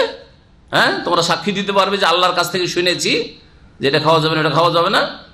ফামান আযলামু মিম্মান ইফতারা আলাল্লাহি কাযিবা, ওর চাইতে বড় জালেম কে হইতে পারে যে আল্লাহ সম্পর্কে মিথ্যা রচনা করে। লিউদিল্লান নাসা বিগাইরি ইলম, যাতে করে না জেনে মানব জাতিকে পথভ্রষ্ট করে। তাহলে যারা না জেনে অনুমান ভিত্তিক ফতোয়া দেয়, এটা হালাল এটা হারাম, এটা চলবে এটা চলবে না, এটা সুন্নাত এটা বেদাত, এরা এই আয়াতের আওতাভুক্ত সবচেয়ে বড় জালেম। এই জন্য ফতোয়া দেওয়াটা বড়ই রিস্কি কাজ, ঝুঁকিপূর্ণ কাজ। আল্লাহ পাক রব্বুল আলামিনের দ্বীন সম্পর্কে জ্ঞানের ভিত্তিতে বলতে হবে। ইন্নাল্লাহা লা ইয়াহদিল কওমাজ জালিমিন, নিঃসন্দেহে আল্লাহ জালেম সম্প্রদায়কে সঠিক পথ প্রদর্শন করেন না। তারপরে মহান আল্লাহ ইরশাদ করেছেন, কুল, হে নবী বলে দাও যে মক্কার মুশরিকরা যে তাদের বেদাতি ধারণায় বিভিন্ন জিনিসকে নিজেদের উপর হারাম করে নিয়েছিল, বা ইহুদিরাও বেশ কিছু জিনিসকে হারাম করে নিয়েছিল, এগুলি তাদের ভ্রান্ত ধারণা। কোরআনের বিধানে এগুলি কোনোটি হারাম নয়, বরং এগুলি হালাল। এগুলি হচ্ছে হালাল। কি হারাম? প্রাথমিক পর্যায়ে যা হারাম করা হয়েছিল সূরা আনামে তা এই আয়াতে উল্লেখ করা হয়েছে। কি হারাম শোনেন, বলে হে নবী বলে দাও, লা আজিদু ফীমা উহিয়া ইলাইয়া, আমার প্রতি যে বিধান ওহী করা হয়েছে তাতে আমি পাই না মুহাররামান, কোনো কিছু হারাম, আলা তাইমিন, ভক্ষণকারীর ওপর, আহারকারী যে আহার করবে তার ওপর কোনো কিছুকে হারাম পাই না। ইয়াতামু, যে আহার করবে, ইল্লা ইয়াকুনা মাইতা, তবে যদি মৃত জীবজন্তু হয়, গবাদি পশু কিন্তু মৃত, মরে গেছে, মুরগি মরে গেছে, তারপরে কি করলেন? মরে যাওয়ার পরে জবাই করলেন, অথবা মরে যাওয়ার পরে সেটাকে খেয়ে নিলেন, হারাম। এইরকমই গরু হোক, ছাগল হোক, উট হোক, মরে গেছে, তারপরে জবাই করলেও খাওয়া হারাম, জবাই না করলেও হারাম মরে যাওয়ার পরে, আর জবাই করলেও হারাম, জবাই করলেও হারাম, জবাই না করলেও হারাম। মেইতা, এক কথায় মুর্দা, যেসব জীবজন্তু গবাদি পশু খাওয়া হালাল যদি মরে যায় জবাইয়ের পূর্বে, তাহলে সেটা খাওয়া হারাম, এটাকে মেইতা মুর্দা বলা। আও দামান মাসফুহান, অথবা বহমান প্রবাহমান কি রক্ত। তাহলে বোঝা গেল আল্লাহ সব রক্তকে হারাম করেননি, দামানের সাথে কি লাগিয়েছেন? মাসফুহান, এমন রক্ত যেই রক্ত বহিতে থাকে, বহে যায়, শুধু রক্ত আছে, রক্ত খেয়ে নিলেন, হারাম, রক্ত হারাম। রক্ত এখনো ঝরঝর করে বইছে গোস্ত থেকে, আর গোস্ত চিবিয়ে খেতে লাগলেন, হারাম। অথবা রক্ত সহ রক্তটাকে ধরে রেখে গোস্তকে রং লাল করার জন্য গোস্ত দিয়ে দিলেন যে রান্না করি, একসাথে রান্না করলেন, যে ঝোলের কাজ হয়ে যাবে, হারাম। কারণ আপনি হারাম মিক্স করে দিলেন হালালে, ঠিক আছে না? তো দামান মাসফুহান, বহমান রক্ত হচ্ছে হারাম। তাহলে যেটা বহমান নয়, প্রবাহিত হয় না, এমন রক্ত আছে না নেই? এমন রক্ত আছে। কি? যেমন কলিজা, তো জমাট বাঁধা, কলিজা রক্ত, ঠিক। এছাড়া গোস্তের সাথে রক্ত, এটা আপনাকে বুঝতে হবে। গোস্তের সাথে গোস্ত কিনে নিয়ে আসেন, গোস্ত কিনে নিয়ে আসেন। আমাদের দেশের লোকেরা কলা পাতাতে করে গোস্ত নিয়ে আসে, ওতে বেশি রক্ত দেখা যায়। নিয়ে আসার পরে যখন গোস্ত রেখেছে দেখছে কলা পাতাতে রক্ত লেগেছে, আছে না নেই? এটা গোস্তের গায়ের রক্ত। এই রক্ত যতটা গোস্তে লেগে আছে, গোস্ত কিনে নিয়ে আসার পরে পুড়িয়ে খেয়ে নিলেন, হালাল না হারাম? হালাল না হারাম? হালাল। নাকি ধুইতে হবে? আমাদের সব মহিলারা তো ধয়, কয়েকবার করে ধুইয়ে রক্ত থেকে পরিষ্কার করে তারপর রান্না করে। এটা কি জরুরি?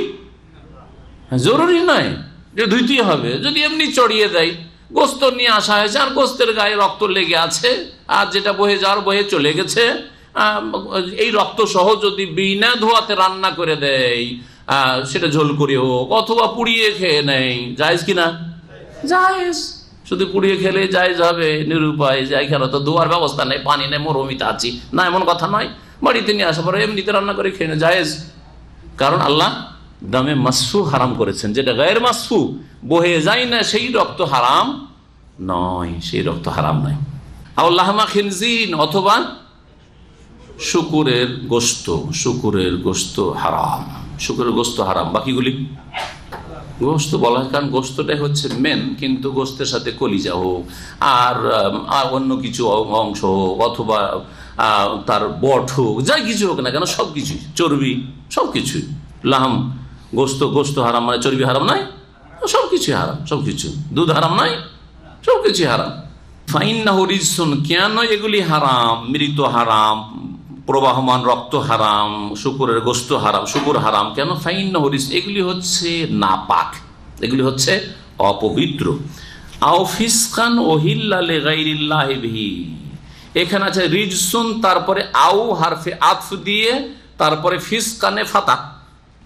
রিজসুনে দম্মা আছে পেশ, আর ফিসকানে আছে জবর ফাতা। তাহলে বোঝা গেল যে রিজসুনের ওপরে ফিসকানের আতফ হয়নি। ফিসকানে যখন জবর আছে, আপনাকে খুঁজতে হবে যে ওর আগে কোথায় জবর আছে, ওর ওপর আতফ হয়েছে, ওর সাথে এর সংযোগ আছে। কি? মাইতাতান ইল্লা আইয়াকুনা মাইতাতান আও দামান মাসফুহান আও লাহমা খিনজিরিন আও ফিসকান। আও ফিসকান, যার আরবি গ্রামার বুঝেন। অথবা কি হারাম করেছেন? এমন পশু যেই পশুতে পাপাচারে লিপ্ত হয়েছে। ফিস্ক মানে আল্লাহর নাফরমানি করা। ফিস্ক মানে, ফিস্কের শব্দ হচ্ছে খুরুজ আনতে, আল্লাহর আনুগত্য থেকে বেরিয়ে যাও, আল্লাহর নাফরমানি করা। যেই পশু জবাইয়ের ক্ষেত্রে আল্লাহর নাফরমানি করা হয়েছে। কিভাবে নাফরমানি করা হয়েছে? ওহিল্লা লিগাইরিল্লাহি বিহি, সেই পশুর ওপর আল্লাহ ছাড়া অন্যের নাম উচ্চারিত হয়েছে। আল্লাহ ওহিল্ল মানে উচ্চ স্বরে আওয়াজ করা। এই জন্য লাব্বাইক উচ্চ স্বরে পড়ার ক্ষেত্রে হাদিসে এসছে আহাল্লা রাসূলুল্লাহ সাল্লাল্লাহু আলাইহি ওয়াসাল্লাম বিতালবিয়াতে, তালবিয়ার আওয়াজ উঁচা করলেন। তা আহাল্লা মানে আওয়াজ উঁচা করা। জি, তালবিয়া পাঠ করার ক্ষেত্রে আহাল্লা বিল বাইদাই, বাইদা নামক স্থানে যুলহুলাইফার কাছে রাসূলুল্লাহ সাল্লাল্লাহু আলাইহি ওয়াসাল্লাম যখন বাহনে চাপলেন, উটনিতে, তখন তিনি তালবিয়ার আওয়াজ উঁচা করলে লব্বাইক আল্লাহুম্মা লব্বাইক পড়া শুরু করলে। এই শব্দটি ব্যবহৃত হয়েছে হাদিসে, অনেকগুলি হাদিসে।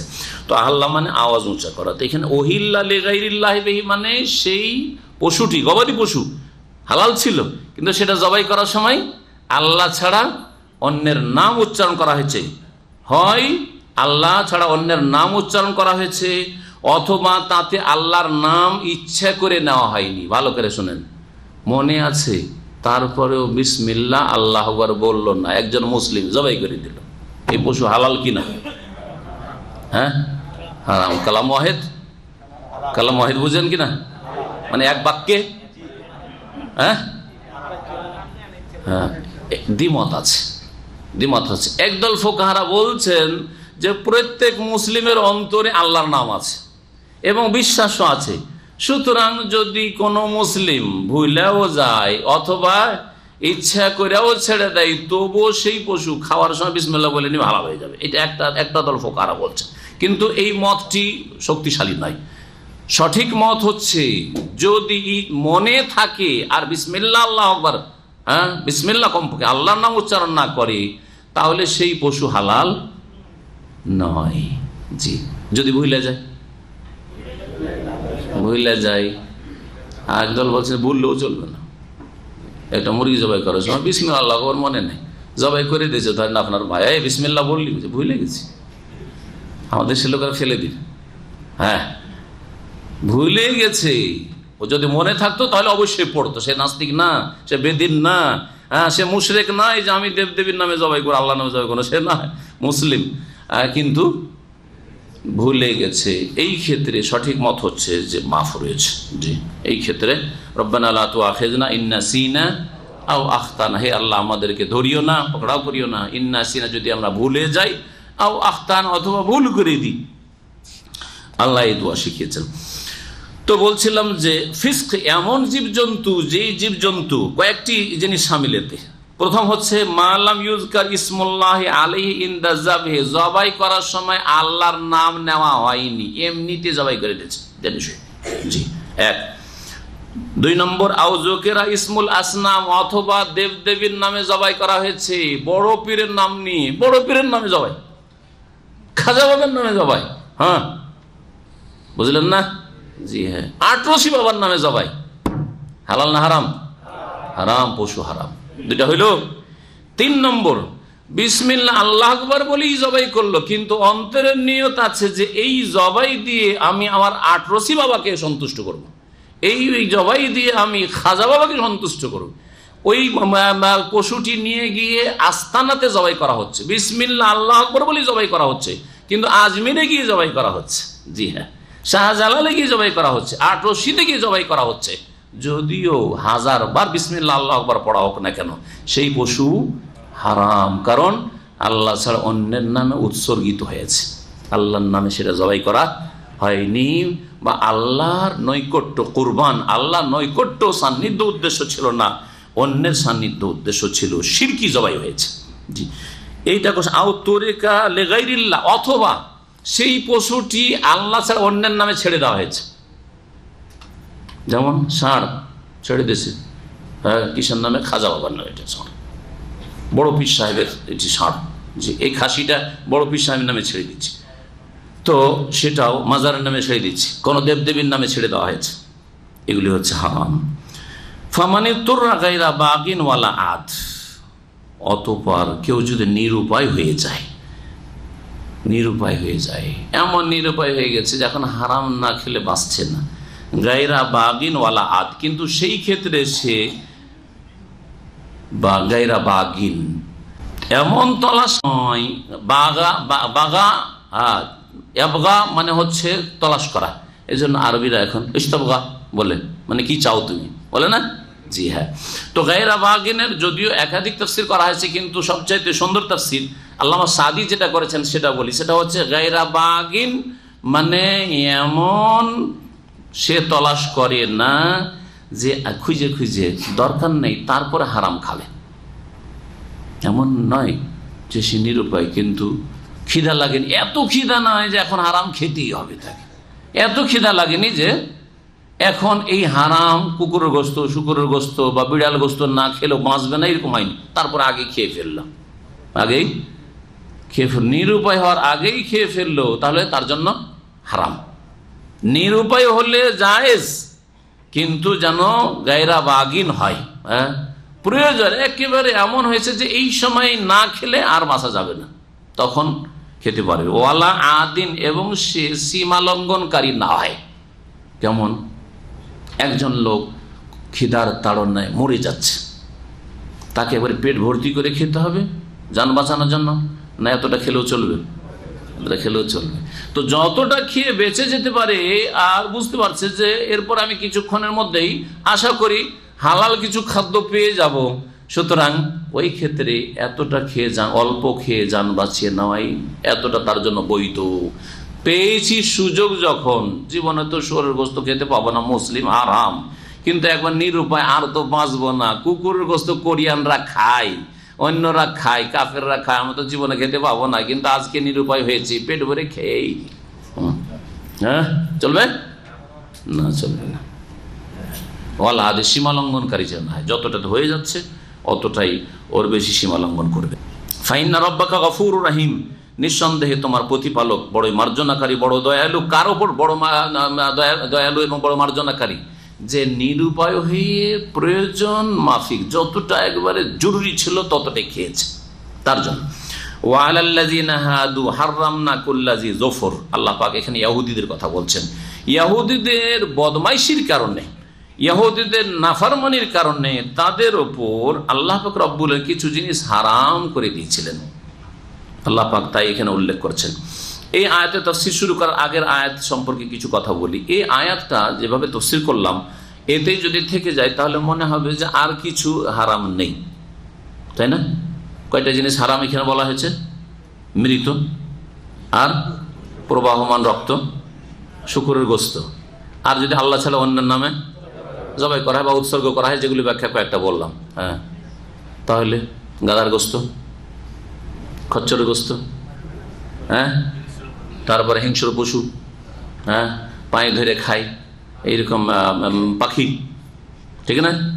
তো অনেক কিছু আছে নখ দিয়ে খায় যে, আছে না নেই? এগুলি হালাল না হারাম? হারাম। এটা ছিল প্রাথমিক বিধান। একটা ব্যাখ্যা হচ্ছে যে মক্কি জীবনে এতটুকু হারাম করা হয়েছিল। মক্কি জীবনে কি করা হয়েছিল? এতটুকু হারাম করা হয়েছিল। তারপরে ধীরে ধীরে দিন ইসলাম বিধিবিধান তাদাররুজের সাথে আস্তে আস্তে এসছে, পরে এগুলির সংযোজন হয়েছে যে এগুলি হারাম, এগুলি হারাম, এগুলি হারাম। বিস্তারিত যেমন সূরা মায়েদায় আল্লাহ পাক রব্বুল আলামিন কিছু আরো অতিরিক্ত বর্ণনা করেছেন। সূরা মায়েদার আয়াত নম্বর 3-এ হুররিমাত আলাইকুম মাইতাতু ওয়াদ-দামু ওয়াল হামুল খিনজিরি ওয়া মা উহিল্লা লিগাইরিল্লাহি বিহি ওয়াল মুনখানিকাতু ওয়াল মাওকুযাতু ওয়াল মুতারাদ্দিয়াতু ওয়ান নাতিহাতু ওয়া মা আকালাস সাবু ইল্লা মা যাক্কাইতু মা যুবিহা আলান নুসব, এই 10টা উল্লেখ করেছেন। বিভিন্ন রকম জীবজন্তু উল্লেখ করেছেন। এগুলি ব্যাখ্যা পড়ে নেবেন আপনার তাফসীর বা সূরা মায়েদা আসবে, তখন বিস্তারিত আলোচনা আসবে। এছাড়াও নবী করিম সাল্লাল্লাহু আলাইহি সাল্লাম পশুর ক্ষেত্রে একটি নীতিমালা, হালাল হারামের ক্ষেত্রে একটি নীতিমালা নির্ধারণ করেছেন। পাখির হালাল হারামের ক্ষেত্রে একটি নীতিমালা নির্ধারণ করেছেন। এই মর্মে সহিহ মুসলিম হাদিস রয়েছে, সহিহ বুখারীতে তার একটা অংশ রয়েছে, কুল্লু জি নাবি মিনাস সিবাই ফাআকলুহু হারামুন ওয়া কুল্লু জি মিখলাবিন মিনাত তায়র। কুল্লু জি নাবিন মিনাস সিবাই, হিংস্র পশু থেকে সেবা, সেগুলি পশু হিংস্র পশু, পোষ মানে না এক কথায়, যদি না যে মানুষকে ফেড়ে খেয়ে নিচ্ছে, যেগুলি পোষ মানে না, এই ধরনের পশু যেগুলি গৃহপালিত গবাদি পশু নয়, গবাদি পশু ছাড়া যে পশুগুলি রয়েছে সেবা, এগুলি থেকে ওই সব জন্তু পশুগুলিকে হারাম করা হয়েছে যেগুলির শিকারী দাঁত রয়েছে। জি নাব, জি মানে বিশিষ্ট, আর নাব মানে হচ্ছে শিকারী দাঁত, এই যে খাড়া খাড়া দাঁত, এই লম্বা দাঁত থাকে। কুকুরের দেখবেন খাড়া দাঁত, লম্বা দাঁত আছে, হ্যাঁ, এটাকে শিকারী দাঁত, নাব বলা হয়েছে এই দাঁতকে। বিড়ালের আছে, হ্যাঁ, শৃগালের আছে, হ্যাঁ, এরকম বাঘের আছে, ইত্যাদি ইত্যাদি। এগুলি হচ্ছে, হ্যাঁ, কিসের আছে? মানুষকে ওই জন্য, মানুষকে সম্মানের জন্য হারাম করা হয়েছে। মানুষের ওই শিকারী দাঁত, মানুষ শিকার করে বেড়ায় নাকি? আর এক মুফতি মুশকিল, মানুষকে বলে দিল জি নাব না, মানুষকে সম্মানের জন্য, তাকরিমের জন্য হারাম করা হয়েছে। মানুষের কাছ থেকে কি জন্য হারাম? ওয়ালাকাদ কাররামনা বানি আদম, আদম সন্তানকে আল্লাহ সম্মানিত করেছেন, সুতরাং মানুষের সম্মানার্থে মানুষের গোশত হারাম। কিন্তু সেবা, যেসব জীবজন্তু রয়েছে সেগুলি হারাম কিসের জন্য? নীতিমালা হচ্ছে যদি শিকারী দাঁত থাকে তাহলে। ওয়াকুল্লুজি মিখলাবিন মিনাত তায়র, আর পাখি জগৎ থেকে এমন পাখিকে হারাম করা হয়েছে যেই পাখি নখ বিশিষ্ট, মিখলাব নখ দিয়ে শিকার করে, নখ দিয়ে শিকার করে এমন পাখিকে কি করা হয়েছে? হারাম করা হয়েছে। তাহলে যেসব পাখি মুখে ঠোঁটে ধরে খায় সেসব পাখি হালাল। বহু পাখি হালাল আছে, আমরা খাই না। বহু পাখি এরকম হালাল আছে, কিন্তু খায় না। কটা পাখি মানুষ খায়? পায়রা খায়, কবুতর খায়, মুরগি খায়, হাঁস খায়, কয়েকটি জিনিস খায়। আর কি খায়? আর 2-4টা এরকম কিছু খায় হয়তো। এগুলি পরে সংযোজন হয়েছে। এটা হচ্ছে একটা তাফসির। আর একটা তাফসির হচ্ছে যে এই আয়াতের কুল্লা আজেদ, আয়াত নম্বর 145, এই আয়াতের সম্পর্ক এই গত সপ্তাহের তাফসিরের যে আয়াতগুলি গেছে এগুলির সাথে মক্কার মুশরিকরা বিভিন্ন জিনিসকে যে হারাম করে নিয়েছিল তার খণ্ডনের জন্য, যে দেখো এই কয়টা জিনিস ছাড়া আর কিছু শরীয়তে হারাম পাচ্ছি না, যেগুলিকে তোমরা হারাম ধারণা করো, কল্পনা করো, ওইগুলো তোমাদের হারাম নয়, আসলে ওইগুলো তোমাদের কল্পিত কথা, মন গড়া কথা, বিদাতি কথা। এই জন্য আল্লাহ পাক এখানে হাসরের সাথে লা আজাদু ফিমা উহিয়া ইলাইয়া মুহাররামান, আমার কাছে যা ওহী করা হয়েছে তাতে এই কয়টা জিনিস ছাড়া আর কোনো কিছু হারাম পাচ্ছি না বলা হয়েছে। এক কথায় যারা বলেছেন যে পরেরগুলি তাতে সংযোজন করা হয়েছে, তারা বলছে এই আয়াতের কে মানসুখ বলা যায়। মানসুখ মানে পুরোপুরি নয়, এই বিধানগুলো আছে কিন্তু এতে আর কিছু কি করা হয়েছে, অ্যাড করা হয়েছে, সংযোজন করা হয়েছে। ওয়ালাল্লাযিনা হাদু, এরপরে চলেন ওই সব লোকদের ওপর হারাম করা হয়েছে যারা ইহুদি হয়েছে। হাদু, তাহলে বোঝা গেল যে ইহুদিরাকে আল্লাহ তাদের নাম ইহুদি বলেনি, তারা নিজেরা নিজেদেরকে ইহুদির নাম বলে আখ্যায়িত করেছে। ইহুদির নামটি আল্লাহর দেওয়া নয়। এইরকমই খ্রিস্টান নামটি নাসারা, নাসরানি, এই নামটি আল্লাহর দেওয়া নয়।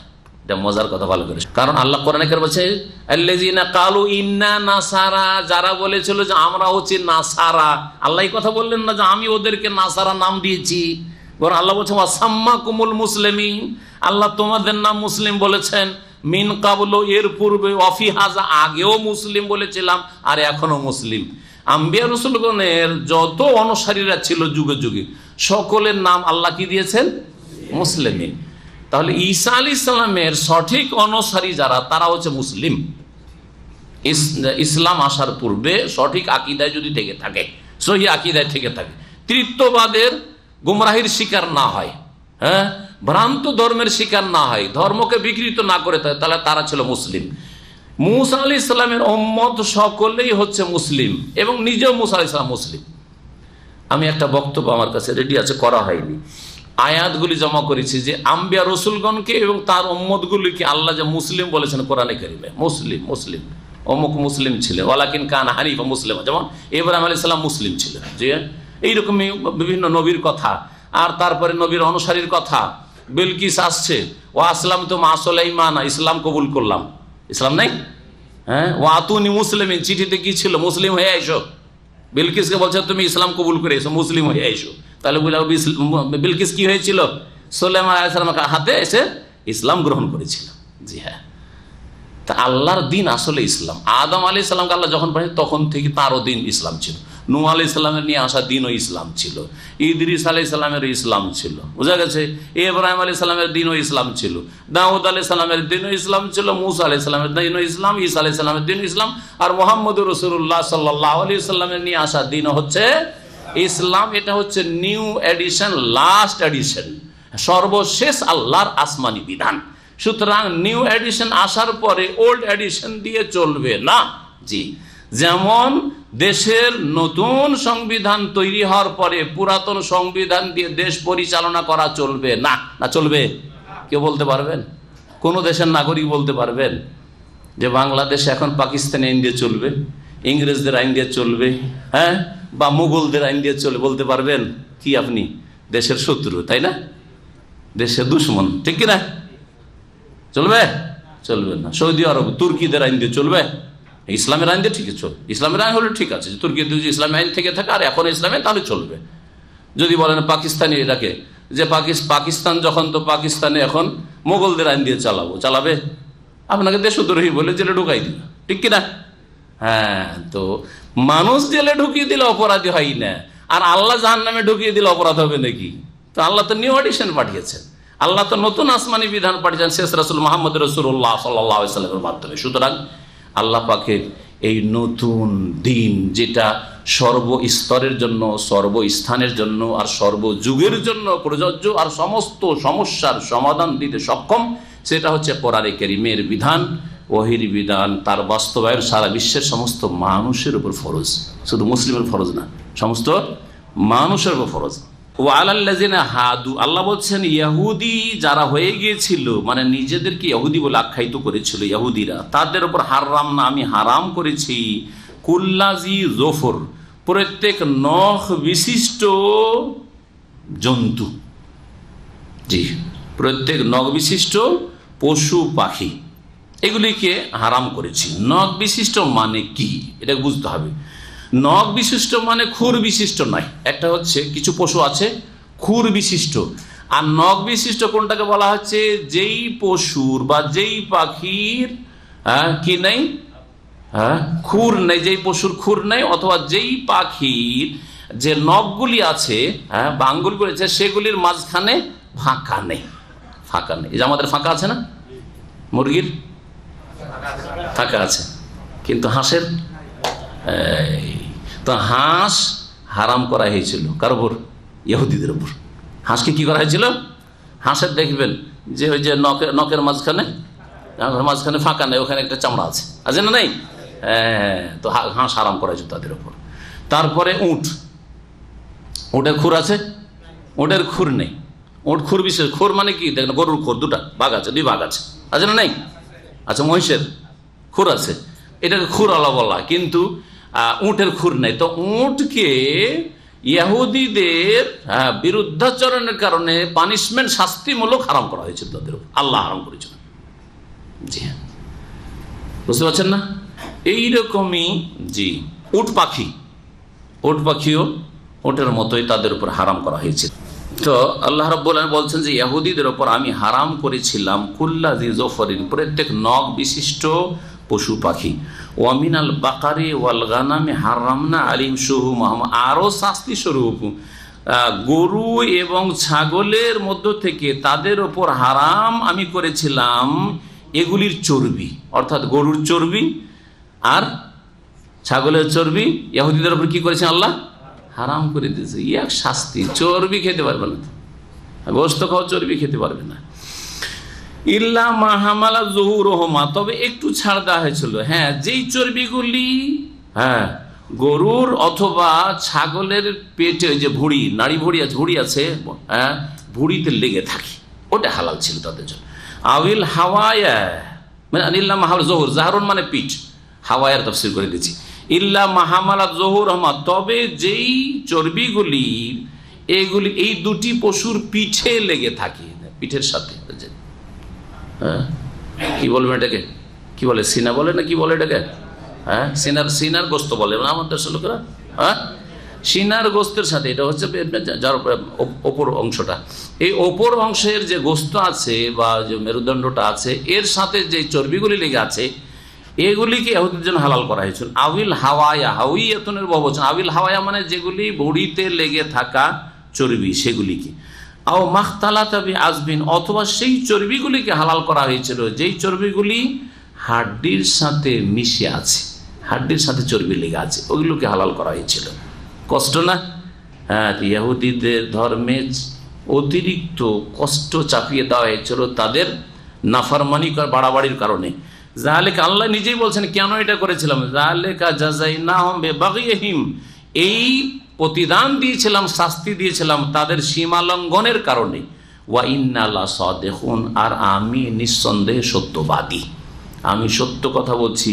যে হ্যাঁ, কেন এই কথা বললেন? আর একটা রহস্য আছে এখানে।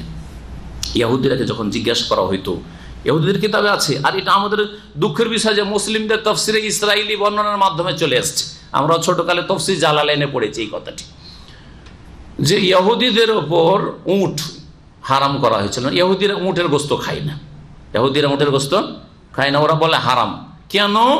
তো ইহুদিরা নিজের দোষ না লাগিয়ে যে আমাদের বদমাইশির কারণে আল্লাহ হারাম করেছে এই কথা বলে না। তারা বলছে যে ইয়াকুব আলাইহিস সালাম যে আমাদের পিতা ছিলেন, আমাদের নবী ছিলেন। ইয়াকুব আলাইহিস সালামের দ্বিতীয় নাম কি? ইসরাইল। তো ইসরাইল আলাইহিস সালাম মানে ইয়াকুব আলাইহিস সালাম, তার একটা রোগ হয়েছিল ইরকুন্নেসা রোগ। মানে হাড়ের ব্যথা অথবা শিরায় উপশিরায় কোনো ব্যথা, এই ধরনের একটা মারাত্মক রোগ। যাই হোক, ওই রোগের কারণে তিনি নিজের ওপর উটের গোস্ত হারাম করে নিয়েছিলেন, যে আমি উটের গোস্ত খাবো না। আমাদের নবী যেহেতু খাননি ইয়াকুব আলাইহিস সালাম, সেজন্য আমরাও উটের গোস্ত খাই না। দোষ কার উপর চাপিয়ে দিল? যে আমরা কেন গোস্ত খাই না উটের? আমাদের নবী খাইনি, সেজন্য আমরা খাই না। অথচ আল্লাহ কোরআনে কারিমে বলছেন যে এইরকম ব্যাপার নয়। ব্যাপারটা হচ্ছে যে ওরা যখন বাড়াবাড়ি করেছিল, নিজের খেয়াল খুশি ধর্মকে বিকৃত করতো আর পাপাচারে লিপ্ত হইতো, তখন আমি তাদের উপর কি করেছিলাম? শাস্তি স্বরূপ আমি এগুলিকে হারাম করে দিয়েছিলাম। হারাম নাকুল্লা জি জফর, তার মধ্যে উট হারাম হয়ে গেল, তারপরে হাঁস হারাম হয়ে গেল, জি, তারপরে উষ্ট্র পাখি হারাম হয়ে গেল, আর গরু আর ছাগল থেকে এই চর্বিগুলি হারাম করা হলো, একমাত্র এই চর্বিগুলি ছাড়া। এটা তাদের সীমা লঙ্ঘনের কারণে আমি তাদের শাস্তি দিয়েছিলাম। আর এই যে কথা বলছি আমি, এতে আমি সত্যবাদী, তারা সত্যবাদী নয় যে ইয়াকুব আলাইহিস সালাম নিজের উপর হারাম করেছিলেন। ফাইন কাযাবুকা, আল্লাহ পাক রব্বুল বলছেন যে হে নবী, তোমাকে যদি তারা মিথ্যা প্রতিপন্ন করে, আরব মুশরিকরা, মক্কার মুশরিকরা তোমাকে যদি মিথ্যা মনে করে, ফাকুল, বলে দাও, রব্বুকুম যু রাহমাতি ওয়াসিয়া, তোমাদের প্রতিপালক বড়ই প্রশস্ত রহমতের অধিকারী।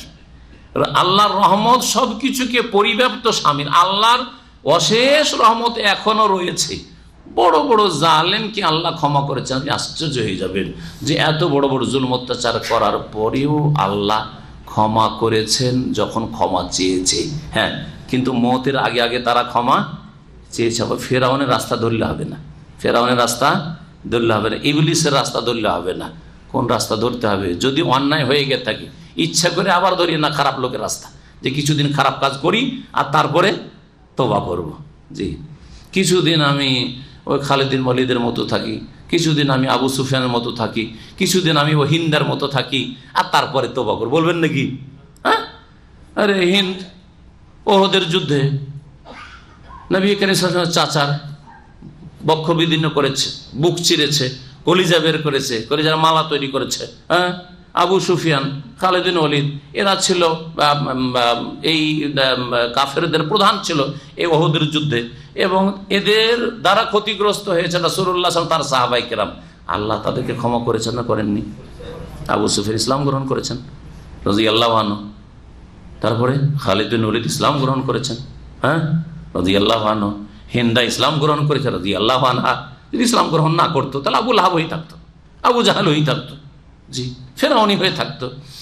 তো যার ভুল হয়ে গেছে তাদের সামনে, হ্যাঁ, তাদের সামনে এই কথা রাখা যেতে পারে যে অলরেডি ভুল যখন হয়ে গেছে, এখন যেমন খালিদ বিন ওয়ালিদ সংশোধন করে ফিরে আসছেন, আবু সুফিয়ান সংশোধন করে ফিরে আসছেন, হিন্দা সংশোধন করে ফিরে আসছে, যতই চরম অন্যায় হয়ে যাক না কেন ফিরে আসুন। আল্লাহর রহমত এখন আপনাকে শামিল রয়েছে, আল্লাহর মাগফিরাত আপনাকেও শামিল রয়েছে, আল্লাহ ক্ষমা করবেন। জি, কিন্তু এখন আপনি ভালো অবস্থায় আছেন, যুবক, বলছেন এই যৌবনে আছি, কিছু পাপ টাপ করে নি, অন্যায় করে নি, নামাজ ধরবো, যখন হজটা করবো নামাজ ধরবো, হ্যাঁ, রোজা পুরাপুরি রাখবো, হ্যাঁ, দাড়িও রাখবো, আর বিয়ে শাদিটা আগে করি তারপরে দাড়ি রাখবো। হতে পারে বিয়েও নসিব নেই, দাড়িও নসিব নেই আপনার, হতে পারে কি না? যে বিয়েও নসিব হইল না, দাড়িও নসিব হইল না, চলে গেলেন এই অবস্থায়, চলে হতে পারে না, পারেন না। নামাজও নসিব হইল না, নামাজ ধরবো, ধরছি, আচ্ছা সামনে রমজানে ধরবো, রমজান গেল, আচ্ছা হজ করি তখন ধরবো। হ্যাঁ, আজকাল আমাদের দেশের লোকেরা বুড়ো বুড়ো সব হাজি আসে, কেন? ওরা এইরকম চরিত্রের। আচ্ছা চাকরিটা শেষ হোক, রিটায়ার হই, তখন হজ করবো।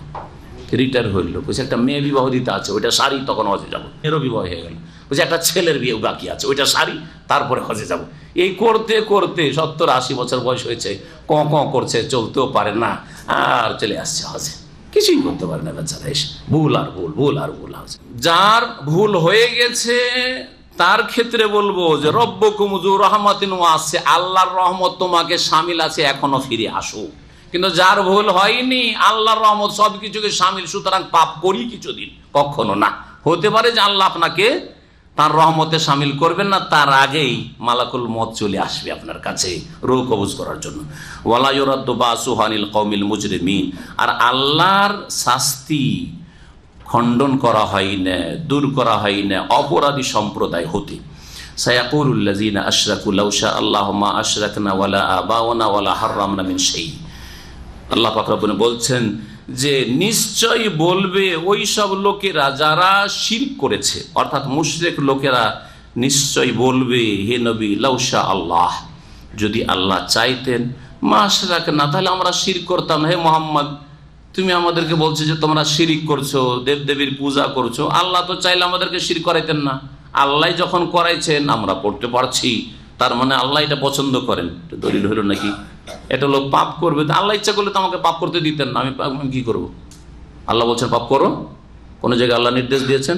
হ্যাঁ, আল্লাহকে জবরদস্তি আপনার হাতটাকে টেনে গিয়ে পাপের দিকে নিয়ে গেছেন? আপনাকে ধাক্কা দিয়ে পাপের কাছে নিয়ে গেছেন? না, স্বাধীনভাবে আল্লাহর কাছে আপনি নিজে স্বাধীনভাবে পাপের কাছে গিয়েছেন। তো এই রকমের তকদিরের অজুহাত পেশ করা বদ প্রকৃতির লোকের চরিত্র, কাফের মুশরিকের চরিত্র। আর মুসলিম সমাজের যারা পাপিষ্ট, তারা এই তকদিরকে অজুহাত বানায়, তকদিরকে পেশ করে যে আল্লাহ চাইলে তো আমাকে হেদায়েত করে দিতেন, হুজুর দোয়া করিয়েন, আল্লাহ চাইলে ইনশাআল্লাহ হেদায়েত হয়ে যাব, নিজে হেদায়েতের চেষ্টা নেই। ওয়ালা আবাউনা, এবং আমাদের পুরুষরাও না, ওয়ালা হাররামনা মিন শাই, এবং কোনো কিছু আমরা হারামও করতাম না। আল্লাহ চাইলে আমরা হারাম করতাম না হালাল জিনিসকে, হ্যাঁ, এইরকমই হারাম খেতাম না। এবং আমাদের বাপদাদা পূর্বপুরুষরাও শিরিক করতো না আল্লাহ চাইলে, তো আমাদের বাপদাদা পূর্বপুরুষও এই মূর্তি পূজা ধর্ম করে গেছে, আর আমরাও করছি। আমরা যেগুলোকে হারাম মনে করছি হারাম মনে করছি, যেগুলো হালাল মনে করছি হালাল মনে করছি। তো আল্লাহ কেন করাচ্ছে আমাদেরকে? করাচ্ছে মানে হ্যাঁ, আল্লাহর অনুমতি আছে। এটা কি প্রমাণ করে? আল্লাহর অনুমতি আছে না আছে আল্লাহর বিধান থেকে জানতে হবে, আপনার চালচলন থেকে নিলে হবে না যে আমি যেটা করছি সেটাই ঠিক, আল্লাহ করতে দিয়েছেন আমাকে। কাযালিকা কাযযাবাল্লাযীনা মিন ক্বাবলিহিম, এইভাবে মিথ্যা মনে করেছে এদের পূর্বের লোকেরা, হাত্তা যাকু বাসানা, এমনকি আমার শাস্তি তারা আস্বাদন করেছে, শাস্তি চেখেছে, তারা শাস্তির স্বাদ গ্রহণ করেছে। কুল, হে নবী, তাদেরকে বলো, হাল ইনদাকুম মিন ইলমিন, তোমাদের কাছে কি কোনো চূড়ান্ত জ্ঞান আছে? ফাতুখরিজুহু লানা, যেটা আমার জন্য তোমরা বা আমাদের জন্য তোমরা সেটাকে নিয়ে আসবে, প্রমাণ পেশ করবে যে আল্লাহ তোমাদেরকে অনুমতি দিয়েছেন এই শিরকের ধর্ম পালন করার। হ্যাঁ, প্রতিমা পূজা কোনো আসমানি কিতাব আছে পেশ করতে পারবে? কবর মাজার পূজা কোন নবীর ধর্মে আছে প্রমাণ করতে পারবে? কবর পাকা করা নবীর ধর্মে আছে প্রমাণ করতে পারবে? না লানত হয়েছে, লানাল্লাহুল ইয়াহুদ ওয়ান নাসার, ইহুদি নাসার আল্লাহ লানত হয়েছে। ইত্তাখাযু কুবুর আমবিয়াইহিম ওয়া সালিহিম মাসাজিদা, নবীদের কবর এবং নেক লোকদের কবরকে সেজদার স্থানে পরিণত করেছে, কবরে গিয়ে সেজদা করেছে, কবর মসজিদ বানিয়েছে, কবর গম্বুজ বানিয়েছে, এই জন্য ওদের উপর লানত হয়েছে। এই কথা বলেছেন রাসূলুল্লাহ সাল্লাল্লাহু আলাইহি ওয়াসাল্লাম। ইন তাত্তাবিউনা ইল্লা যান, তোমরা তো শুধু অনুমানের অনুসরণ করো। অনুমানের অনুসরণ করা মানে বিদআতি ধর্ম পালন করা। বিদআতি ধর্ম না অনুমান ভিত্তিক, মানে খেয়ালি কাজ, যেটা যাকে ভালো লেগেছে। নামাজের নিয়ত পড়া, দলিল আছে? রাসূলুল্লাহ নাওয়াইতে পড়েছেন? একটা উদাহরণ দিই, মেলা বেদাতের উদাহরণ আছে। হ্যাঁ, কোন সাহাবী পড়েছে? 4 খলিফা পড়েছেন? কোন এক সাহাবী থেকে এই বাক্যটা নাওয়াইতু আন উসাল্লিল্লাহি তাআলা আরবা রাকাতিন সালাতা যুহরি মুতাওয়াজ্জিহাল কাবাতি শরীফাত আল্লাহু আকবার প্রমাণ করতে পারবেন? চ্যালেঞ্জ থাকলো, পারবেন? কোন সাহাবীগুলো, কোন তাবেঈ? চলেন, আবু হানিফা নিজেদেরকে হানাফি বলে নাওয়াইতো পড়েছেন। আবু হানিফা রাহমাতুল্লাহ আলাইহি কোন কিতাবে দেখাইতে পারবেন যে তিনি নাওয়াইতো পড়েছেন বা পড়তে বলেছেন? হ্যাঁ, তারপরে বলছেন যে আমি হানাফি, আমি নাওয়াইতো পড়ব। বোঝা গেছে? তাহলে এটা কিসের অনুসরণ? হ্যাঁ, রাসূলের অনুসরণ নয়, ওহীর অনুসরণ নয়, সাহাবায়ে কেরাম সালাফে সালেহিন অনুসরণ নয়, ইমাম আবু হানিফা, শাফি, মালিক, আহমদের অনুসরণ নয়। কার অনুসরণ? ইন তাত্তাবিউনা ইল্লা যান, ধারণা ভিত্তিক ধর্ম। ভালো লেগেছে, ইস্তেহসান, যেটাকে ফিকহের ভাষা বলে ইস্তেহসান, ভালো লেগেছে, অন্তরে নিয়ত করছি, মুখে বলে নি, ভালো বলে নিলাম, ভালোই তো, কোন মন্দ কাজ করলাম? হ্যাঁ, নবীকে ভালোবাসি, এত ভালোবাসি, কিন্তু নবীর জীবনী চর্চা করতে পারি না। একদিন তো করি, 12 রবিউল আউয়ালটা তো করি। হ্যাঁ, যদি খ্রিস্টানরা ঈসা আলাইহিস সালামের জন্মদিবস পালন করে, হ্যাঁ, বড়দিন পালন করে, তো আমরা যদি ঈদে মিলাদুন নবী করলাম, কোন দোষ করলাম? ইন তাত্তাবিউনা ইল্লা যান, অনুমান ভিত্তিক বিদআত যত আছে সবগুলি হচ্ছে খেয়াল খুশি কাজ। আল্লাহ বলছে ওয়াইন আনতুম ইল্লা তাখরুসুন, তোমরা অনুমান ভিত্তিক সিদ্ধান্ত করে থাকো। তোমাদের সিদ্ধান্তগুলি সব অনুমান ভিত্তিক, যে আগে যেটা ভালো লাগলো, পছন্দ হলো। কুল হে নবী বলে দাও, ফালিল্লাহিল হুজ্জাতুল বালিগা, আল্লাহ পাক রব্বুল আলামিনের প্রত্যেকটি কাজে এবং বিধানে পূর্ণ হুজ্জত রয়েছে। আল হুজ্জাতুল বালিগা, জি, হুজ্জাতুল মানে অকাট্য দলিল, আর আল বালিগা মানে সম্পূর্ণ যেটা। জি, ফালাউশা, আল্লাহ যা করছেন, কেউ হেদায়েত পাচ্ছে, কেউ হেদায়েত পাচ্ছে না, অথবা আল্লাহ পাকের বিধি নিষেধ, এটা হালাল এটা হারাম, কেন আল্লাহ হালাল করেছেন ওতেও হিকমত রয়েছে, হ্যাঁ, আর কেন হারাম করেছেন ওতেও রহস্য রয়েছে, হিকমত রয়েছে।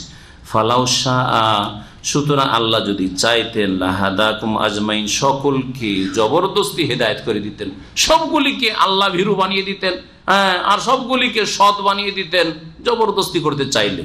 কিন্তু আল্লাহর কি হিকমত রহস্য থাকতো মানুষের সৃষ্টিতে? পরীক্ষা বলে কিছু থাকতো না, বাধ্যতামূলক সব ভালো কাজ করছে, ঠিক না, পরীক্ষা থাকতো না।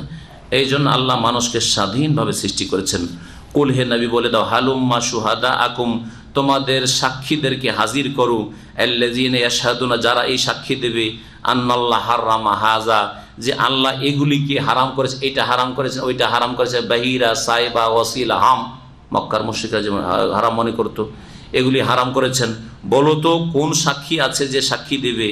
ফাইন শাহিদু, তারপরে আল্লাহ নবীকে বলছেন যে ওরা যদি সাক্ষী দিয়াও দেয়, মিথ্যা তো সাক্ষী দিতে পারে। যদি কয়েকজনকে নিয়ে চলে আসলো, বলছে আমরা জানি যে আল্লাহর বিধানে আছে, হ্যাঁ, এটা হচ্ছে আল্লাহর হুকুম যে এগুলি হারাম এগুলি হালাল, এ কথা যদি বলে, অথচ আল্লাহ পাক রব্বুল বিধানে সেগুলি হালাল হারাম নয়, ওইরকম নয়, তাহলে নবীকে আল্লাহ বলছেন ফালা তাশহাদ মাহুম, তাদের সাথে তুমি সাক্ষী দিও না, তাদের সাথে তুমি সাক্ষী দিও না। ওরা সাক্ষী দিলে তুমি সাক্ষী দিয়ে দেবে, হ্যাঁ হ্যাঁ করে দিবে, এই কাজ করিও না। ওয়ালা তাত্তাবি আহওয়া আল্লাযীনা কাযযাবু বিআয়াতিনা, আর আমার আয়াত সমূহকে যারা মিথ্যা মনে করেছে তাদের খেয়াল খুশির অনুসরণ করিও না। আমার আয়াতকে মক্কার মুশরিকরা কাফেররা অস্বীকার করেছে, মিথ্যা মনে করেছে, তাদের চাহিদা পূরণ করিও না, তাদের অনুসরণ করিও না। ওয়াল্লাযীনা লা ইউমিনুনা বিল আখিরা, আর যারা পরকালকেও বিশ্বাস করে না, ওহুম বিরাব্বিহিম ইয়াদিলুন, এবং তারা তাদের প্রতিপালকের অন্য উপাস্যদেরকে সমকক্ষ সমতুল্য মনে করে। ইয়াদিলুন মানে ইউসাউন, জি জি, বরাবর করে। আদালা ইয়াদিল মানে বরাবর করা, সমকক্ষ সমতুল্য করা। তাহলে আল্লাহ পাক নিষেধ করেছেন যারা আল্লাহর বিধানকে বিশ্বাস করে না এবং পরকালকে বিশ্বাস করে না, আর আল্লাহর সাথে শিরক, আল্লাহর সমকক্ষ সমতুল্য মনে করে আল্লাহর সাথে শরিক করে, ওদের কুপ্রবৃত্তির অনুসরণ করিও না, ওদের মনের চাহিদা পূরণ করিও না, বা তাদের অনুসরণ করিও না। আল্লাহ পাক রব্বুল আলামিন এই বলেই উপদেশ দিচ্ছেন মুসলিমদেরকে যে কাফের মুশরিক যদি কোনো কথা খেয়াল খুশি বলে, সেই খেয়াল খুশি কথায় যদি তারা মিথ্যা সাক্ষীও নিয়ে চলে আসে, তবুও তাদের সাথে তুমি সাক্ষী দিও না এবং তাদের কুপ্রবৃত্তির অনুসরণ করিও না। আল্লাহ পাক রব্বুল আলামিন যেন আমাদেরকে নেক আমলে তৌফিক দান করেন। এখানে আমাদের তাফসীর শেষ করছি। আজকে 150 আয়াত পর্যন্ত শেষ হলো, আর বাকি 15টি আয়াত আছে, আগামী সপ্তাহে ইনশাআল্লাহ শেষ হবে। আল্লাহ পাক যেন আমাদের নেক আমল কবুল করেন, কোরআন বুঝার তৌফিক দান করেন, কোরআনের প্রতি আমল করার তৌফিক দান করেন, কোরআনের বাস্তবায়নের জীবনের প্রতিটি ক্ষেত্রে আল্লাহ পাক যেন তৌফিক দান করেন, আল্লাহ পাকের আদেশ নিষেধ ভালোভাবে মেনে চলার তৌফিক দান করেন, আল্লাহ পাকের নাফরমানি আর অসন্তুষ্টির কথা কাজ থেকে আমাদেরকে বেঁচে থাকার তৌফিক দান করেন। আল্লাহ পাক আমাদের হেদায়েতের উপর কায়েম রাখেন, শিরক কুফরি থেকে আর বিদআত থেকে আল্লাহ পাক যেন আমাদের বেঁচে থাকার তৌফিক দান করেন। আল্লাহ পাক আমাদের সকলকে জান্নাতুল ফিরদাউস যেন নসিব করেন। ওয়া সাল্লাল্লাহু আলা নবিয়িনা মুহাম্মদ ওয়া আলা আলিহি ওয়া সাহবিহি।